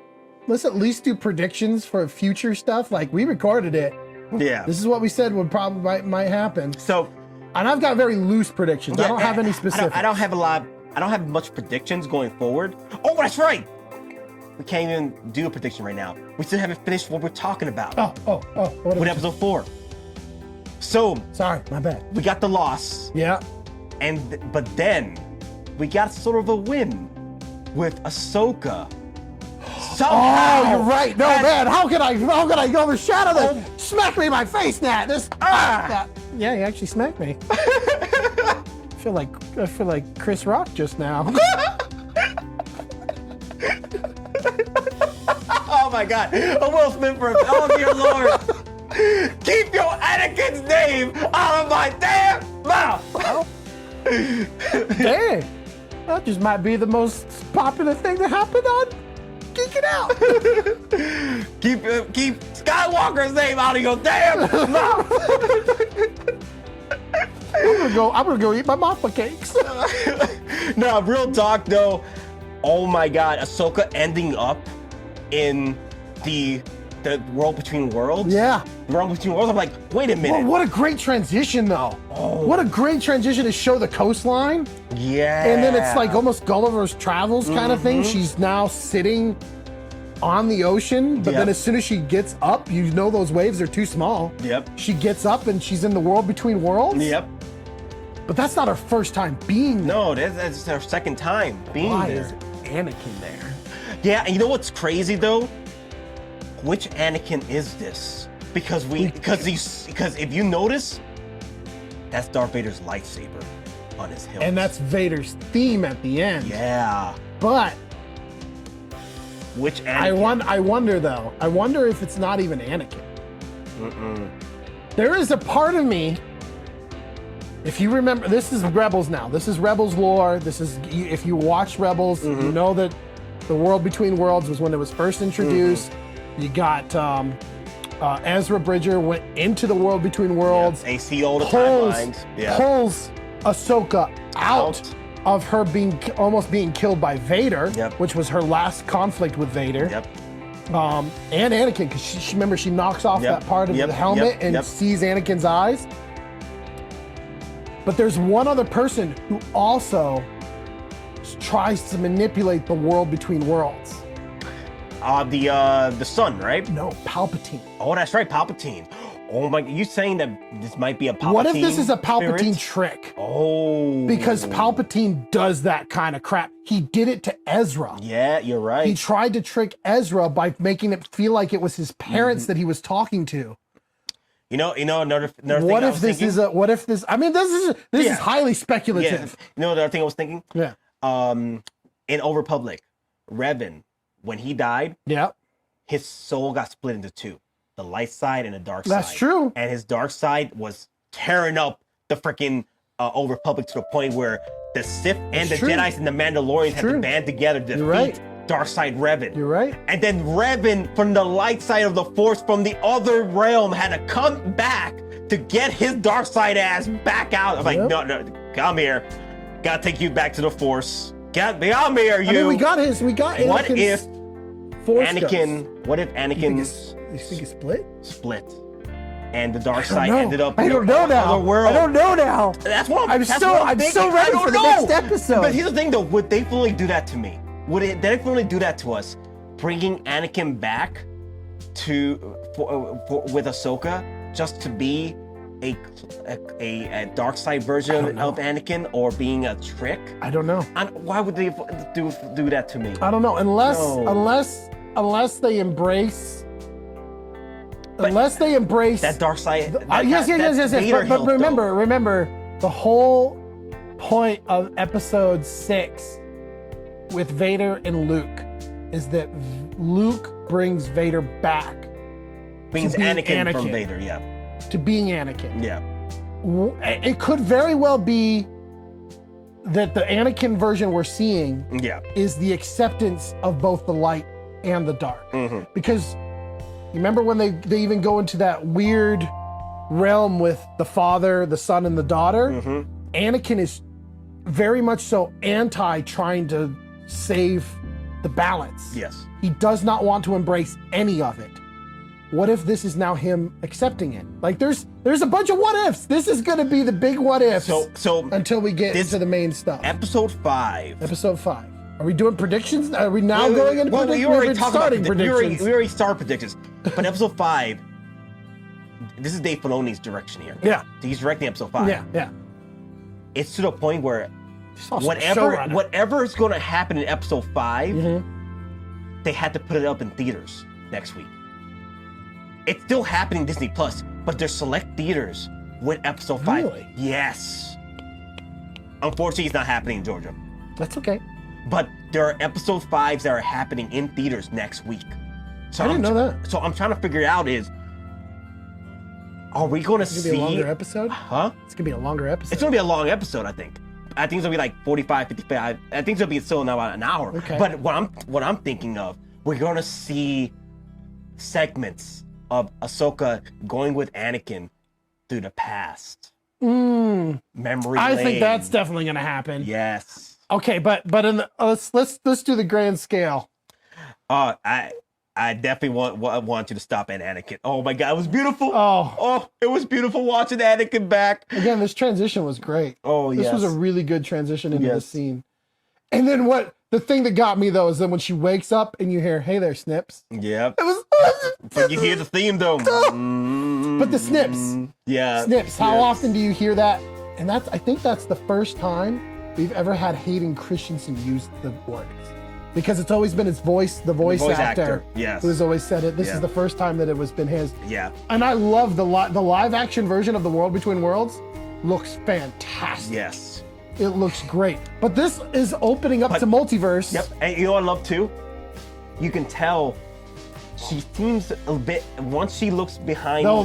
That facial reaction to the words. No. She looks animated. Once she turns around, she looks a bit animated. Because just to mirror Anakin Skywalker's CGI animated aesthetics. Does she? Yeah. I don't recall that. Yeah. I know Hayden Christensen. They didn't necessarily need to make him look younger. It is. See how the way it's kind of like mirrored. Yeah. Oh my God. I can't believe he's just the dark side version. I just can't. I don't think so either. No, I don't think so either. I can't believe that. Let's go back. I can't believe this is our first time seeing both these characters back together again in live action. Dave Filoni has to use this opportunity. Oh yeah. Okay, but overall, I think this story, Ahsoka's turning out to be a really good show. Let Dave Filoni cook. I've always said this before, and I'll say it again. Let the man cook, all right? The Rancor steak is going to be chef kiss. It's going to be amazing. Yes. It's going to be amazing. Rancor! I'm going to go further. Anakin. I want to see that turn. That facial expressions that she gives, man. Mm-hmm. All right. But man, just this scene. Like she even thinks it's in her head for a minute. Yeah, for a minute. She turn. And let's pause it right here. Is that Vader's lightsaber? That is Vader's. Look how dark it is. It is Vader's lightsaber. If it was Anakin's lightsaber, it would be a lot more shinier. It would be a lot more silver. That's dark. That's dark as hell. Look at that. That's Vader's lightsaber. Okay. But that's the thing, though. All right. I don't think he. I don't. This one is the most to me, man. Well, I think this is the most speculative we're ever gonna get on this show. But let's give our quick little prediction. We love the show so far. Love the show. Yep. So where do you think, over the course of the next 4 episodes, where do you think some of the highlights of what might happen in the future episodes? What do you think what are your little predictions here? Well, I think Ahsoka is going to find a way to the next galaxy, or the coordinates, what have you. Okay, I agree with that. Through the world of worlds? The world of worlds. The world between worlds? Yep, world between worlds. Okay. That's why I think this was going to happen. Because unless Hugh Yang comes out of nowhere, like, yeah, I copied everything from the transmission that was occurring from the planet to the actual Eye of Sion. That could be another situation. I doubt it. I feel that it's more Ahsoka finding her coordinates through the world between worlds. Okay. I also think that we're probably going to go through memory lane with Dark Side, I guess Dark Side Anakin at this point. I'm not sure what this Anakin is. Just Anakin. Anakin. We're gonna go through memory lane with Anakin. Memory lane with Anakin. Okay. Syndulla, unfortunately, I feel like she's gonna get demoted. Okay. She went rebel on Mouth Mothma, and in order for everybody to quiet down in the Senate, her peers, she's gonna have to demote. Yeah, demoted. Yeah. Promoted and demoted. Yeah, demoted. Gonna get busted back to the to the rank of commander. Yeah. That's what she was to begin with. Captain Syndulla. I don't think we'll see Ezra too soon. I think it's gonna be more like how they did Luke Skywalker, where they surprised us with Mandalorian. I think that's gonna be for Ezra. It's the same way. He's gonna be like our hero ticket. Like, okay. Oh my God, there he is, Ezra! The big moment for his return. I'm gonna disagree a little bit on that one. Go ahead, keep going. I think we're probably gonna see Thrawn sooner than Ezra. I think he's showing up next episode. Oh, you feel that? Yeah, that could be cool. No, I really do. I really feel like he's gonna show up next episode. Because I don't know how long it's gonna take it'd probably take an episode for them to get to the other galaxy. I'm not sure how fast that hyperdrive is going to be for them getting to the next galaxy with those coordinates. I think it's going to be pretty much almost instant. Really? Yeah. Okay. I don't think it's going to take. Well, it's not going to take that long. Like, sure, there's going to be a journey going over there, but it won't be that long. I think we are going to be bouncing around.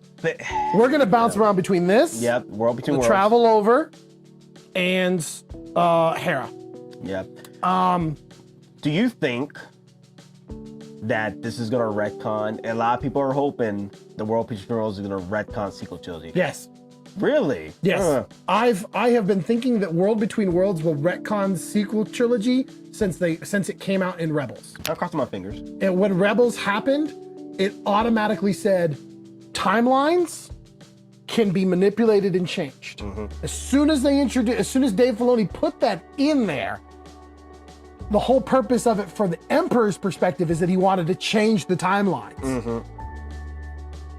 It now opens that up. It opens that up to be taking, like, all of these iconic characters aren't even talked about or mentioned in the sequels, which, of course, the sequels were made before these, but you'd have to take all of these really iconic characters and put them in the sequel somehow. And they're not. I mean, come on, goodness gracious, look at what the sequels did to just Admiral Akbar. Don't remind me. So sad for Admiral Akbar. He was ready to go, man. He was ready to go, but you know what? They set him Went up. out the window. It was a trap. All right, so here's my prediction. Okay, this is my overall arcing prediction throughout the rest of these episodes. They're gonna get over to where Thrawn's at. Thrawn's gonna have his the Chimera, right? Isn't that his ship? The Chimera, the Star Destroyer that ended up in the other galaxy. Yeah, that was okay. He's gonna have his ship. Yep. It's gonna be fixed up. Yep. Gonna be ready to go. Ezra's gonna be in the brig. I think Ezra is gonna be in the brig. That's gonna be his reveal. I think it's gonna be Sabine being thrown in the brig with Ezra, and that's where they're gonna catch up. That's where they're gonna have this whole like, wait, you did what? You should have never done that. Why did you know? I love you. I think Ezra might even feel his feelings. Like I think he will be happy to see Wren. I think or Sabine, sorry, Sabine Wren, he'll be happy to see her. I think he'll be overjoyed that she's there.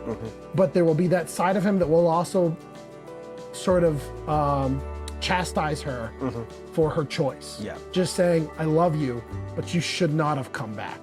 You should have stopped everything from Thrawn getting through. I think that'll be the moment where Sabine again gets humbled.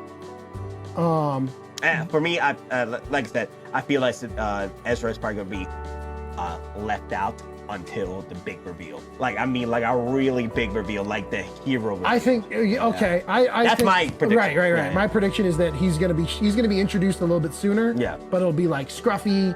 He'll be tired. He'll be worn down. Yeah. I mean, he's literally at this point he would have been captured by Thrawn. Yeah. Thrawn would have thrown him in the brig. That's because there's no real way to separate Thrawn and him from where they went.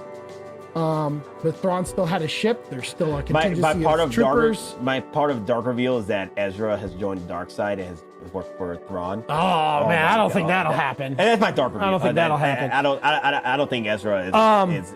There's no way he'll get corrupted that easy. I think Thrawn will be introduced next episode, probably by the end.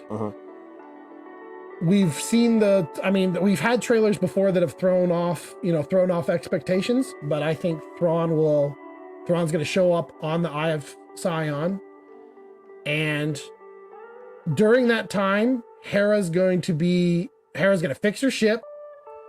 She's going to catch back up with Hu Yang. They're going to converse about what's happened, and then Ahsoka's gone and Sabine is gone. Hera's going to be like, "Oh crap, this is bad." She's going to have to go and convince the Senate how bad it is. That's when she's going to get demoted. If she's not demoted, she's definitely going to get a yelling. She's going to get yelled at. Yeah. Like, how dare you? You shouldn't have done this. That's not how this works. We're not the Empire. You've lost run. 2 pilots. How could you? I think we need to take you off of being a general. We're going to put somebody else in charge, whatever it is. Thrawn's going to make it back. Yeah. Plain and simple, Thrawn's coming back. He's coming back, and he's coming back full force. He's coming back full throttle. That ought to keep those rebels off his tail. All right? But when he comes back, it's going to be too late. Yeah. It's going to be too little, too late. I think we're going to get a big, epic space battle. Oh, we've been showing the fleet. Wow. We have been seeing that fleet. Yep. Like, staged, ready to go. And Syndulla only took a small piece of it. Yep. When Thrawn comes back, as soon as Thrawn comes back, it's either he's going to come back with extra ships, or he's going to come back, and as soon as he does, the call goes out. Boom! Imperial fleets start popping in on the planet. Hera convinces everybody else, screw this, let's just go. We have no choice. Yep. Thrawn's coming back. Yep. Boom! Rebel fleet comes in. It's on, and the rebels are going to get their butt kicked. It should, because in the original books, Thrawn defeats Admiral Akbar. Yeah. And home field. Yeah. At Coruscant and takes over Coruscant. I'm telling you, he takes over Coruscant and beats Akbar in his own game. Like, hey, my fleet was able to beat yours. And the reason why I'm saying Thrawn's going to win this one. Ultimately going to win this one. One, it's going to take Sabine, and it's going to humble her like nothing else. She's going to feel guilty for leading to everybody's deaths, right? That's going to be her that's going to be her conflict moving forward. Yeah. And Mandalorians are not a part of this part of the story yet. Thrawn's second in command has been in Mando 3. Mando season 3. He's coming back into this. I'm telling you, it's going to be this part where there's going to be a connection, because the thing is, there's supposed to be this Mandalorian movie coming out at some point after season 4. But the Mandos. Yeah, I feel that Mandalorian movie. I've predicted this for a while. That there's going to be an Avenger. There's going to be an Avengers movie, and it's going to be against Thrawn. And Thrawn is the Loki to the Avenger movie. That's what I've always thought it was going to happen. The Avenger movie. Loki, pretty much Thrawn at that point. Mm-hmm. The big bad. The big bad. Yeah, that's where I think it's gonna go. I think all of the things with Thrawn is gonna come to a head when Mandalorian comes back in. Yeah. It's gonna be. There's gonna be an Avenger movie. This whole movie I think is gonna be a loss. Ahsoka is gonna be a loss. So Ahsoka is gonna be the loss. I do feel that. I think because so far Ahsoka has been the loss. My prediction was that Ahsoka, that the ending of Ahsoka is gonna be kind of like a win-loss, where they feel they've won, but honestly, Thrawn is still coming. No, I think Thrawn's gonna be there. Yes, I get what you're saying. Yeah. I get what you're saying. But no, I think it's gonna be worse. It's gonna be a lot worse. I think it's going to be like, it's gonna feel like a Empire Strikes Back. Literally, Empire Strikes Back. Mm-hmm. The threat of the Empire is now not just an idea. It's not in the shadows. It is real. It is tangible. Mothma like is gonna be. Empire, Mothma's gonna be sitting there like, oh crap! Our fleet just got decimated. What do we do now? So definitely like what happened in the End of the Empire, where Thrawn came back. Yeah, he's gonna wreck a whole freaking fleet over Coruscant and just wreck. I don't think it's gonna be over Coruscant, but he's gonna wreck the main fleet that's already there. That's what I'm saying. Yeah. In the books, the first thing he did, took over Coruscant. Yep. Defeated Akbar. Yep. Akbar was still alive. He escaped and stuff like that. But Akbar's fleet got decimated after Thrawn came in and wiped. Yeah. Just to show his power, his prowess. So like, I really do feel like this is going to be. We want to send a message to the New Republic. Yes. That the Empire is back. I think that's what this is going to be. Yeah. I think this is going to be hard. It's going to be hard. It's going to be fast. It's going to be a big, huge space battle. Thrawn's going to be pulling out some things that people haven't seen yet because he's been away in a different galaxy. Working on new tech. New tech. He's a Chiss. Chiss love their tech. Maybe the new Dark Troopers. Oh, maybe the new Starfighter. The TIE Defenders. Not the TIE Defenders. There's a Chiss TIE Starfighter that they never introduced. That has not yet been introduced yet. We got the E-Wings. I wouldn't mind a TIE Defender because the TIE Defender never. No, wait, is it the TIE Defender or not? The TIE Fighter that Thrawn wanted to go through, but they decided to go with the TIE Interceptor. What was it? No, that was the TIE Defender. That was the TIE Defender? No, I'm talking about the Chiss TIE Fighter. No. I feel that it's going to be the TIE Defender. I Defender. I really want it. The Clawcraft. The Nessus class Clawcraft. No, I'm aware of that, but I feel that TIE Defender never got much love in Star Wars. I think it's too late for TIE Defender. Oh, because it got blown up in Rebels. It's that, and then just it's not. I think it was introduced in Rebels, and it's just not going to come into play. If you're going to get a new Starfighter, it's going to be the Chiss one, that's specifically designed by the Chiss. Yeah, I think that might come in. But I really do think that Mandalorian season 4 is when all of these different stories are going to come together. You're going to have the New Republic, plus the Mandos, plus whoever else they can find throughout the galaxy. Luke.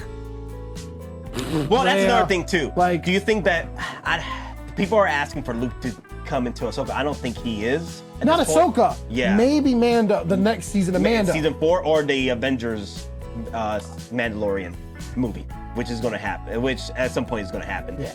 Get everyone together, banding together against Thrawn. Thrawn is the big bad. Big bad. The Thanos. Thrawn is the Thanos of this. Yeah. It's always been this way. It's always been setting up this way, where Thrawn is going to be the big bad. It's going to be the Thanos coming in, pretty much the Infinity War. So pretty much, Ahsoka could be the Infinity War to before the Endgame. So yeah, because Infinity War, the Avengers lost. They lose. Yeah, and Ahsoka could be the loss. Yeah.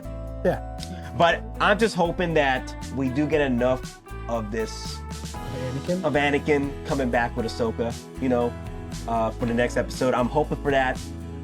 It will hurt me that this is just the dark side Anakin. But here's the thing, though. The one thing I realized, if Dave Filoni's continues lore as he does and taking parts of and pieces from what he's done already with Rebels and Clone Wars, Anakin did say Snips. When Vader was talking to Ahsoka, he just called her Ahsoka. He never called her Snips.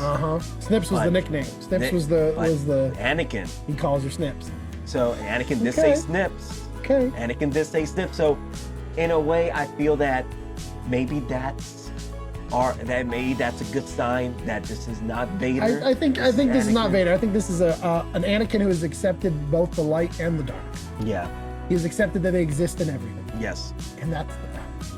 That's the balance. That's a good place to go ahead and segue into our sponsor for the day. Sponsor brought to you by Church of the Game. Up, down, left, right, ABA. May the game of life bring you many achievements. So, Gabe. Yes. Final question. Final question. Excuse me. Ooh, pardon me.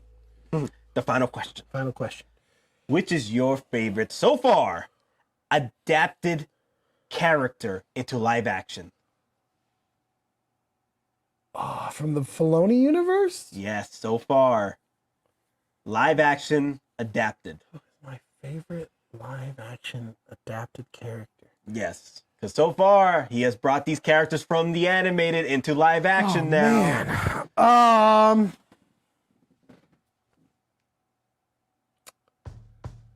Oh man. Bo was a good one for me. Bo-Katan is a great one. Oh, but now I'm in love with the cakes. Ahsoka's pretty good. I love with Syndulla cakes. I'm in love with Sabine cakes. Oh God. I can't. It's a toss up between Sabine and Syndulla right now because they've done so well bringing out their animated counterparts into live action characteristics. I love it. Like Hera Syndulla, I can feel that even though she has grown, she has humbled herself a bit more. Like she's been more patient with a little bit more patient. Like, but you can tell when she gets a little bit impatient, you can tell her Syndulla comes out a bit. I'm like, you playing games with me? You playing games with me? I can tell you playing games with me. Like, no, I'm a general here. Come on now. Like, did you fight in the war? Man, this is a hard one, Matt. Yes. I'm not very good at picking favorites. Oh no. I'm really not. Like, if you were to ask me my favorite color, I don't have one. Hera Syndulla is definitely my favorite right now. I lean to warmer colors, but I don't have a favorite. I still like my blues. I still like my greens. Like, purples are great. Answer that in the comment section below, guys. Yeah. Who do you think is the best so far? The best cartoon to live action character. Yeah. Boy. I think Dave Filoni did a fine job with each one, honestly. Yeah. Even Chopper, of course, Chopper. Come on now. Chopper's freaking awesome. Chopper is really... I don't know if I can pick a favorite, Nat. They're all really good. I think Chomper is the most, like, the accurate one because he's still technically animated. Yeah. And he still has that. Like, he's just. He's a hoot, as some would say.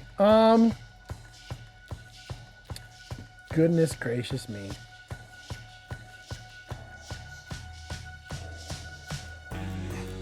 I feel like my brain keeps going to characters that aren't technically part of our main stuff yet, like Rex. Ooh. Like Rex, I mean, taking the troopers, and I mean, I know you saw more of it in Obi-Wan. Yeah. But taking the troopers and making them the live action versions of themselves, the fact that the lore official, or the Star Wars lore officially made the old man in episode 6 Rex, that they officially said, no, that's Rex still fighting with the rebels. I think that's really cool.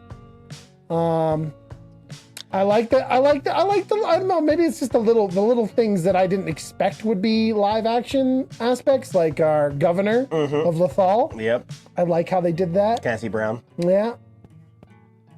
I think that's about the best answer you're gonna get out of me, Matt. It's really hard for me to say, like, oh, Ahsoka is better than this. You know what? I think is gonna be my Anakin.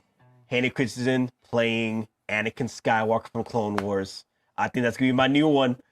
We'll see where it goes. We'll see where it goes. Come on, Dave. Dude. this is here. Episode 4 literally brought back fans. Like, if they were already talking about like, oh, this is so slow, this is why it's slow. This is why it's slow. To bring you the steak. Anakin freaking steak. Okay? Not the Skywalker, but the steak. Anakin steak, my guys. The steak. I also feel like Ahsoka, unlike Obi-Wan still had a certain executive producers mingling fingers in. I think that's one reason why that suffered a lot more. What was it? Kathleen Kennedy. Get it out. Get it out. Kathleen Kennedy. Thank you. And Boba Fett, I still have a feeling had some of her fingers involved as well.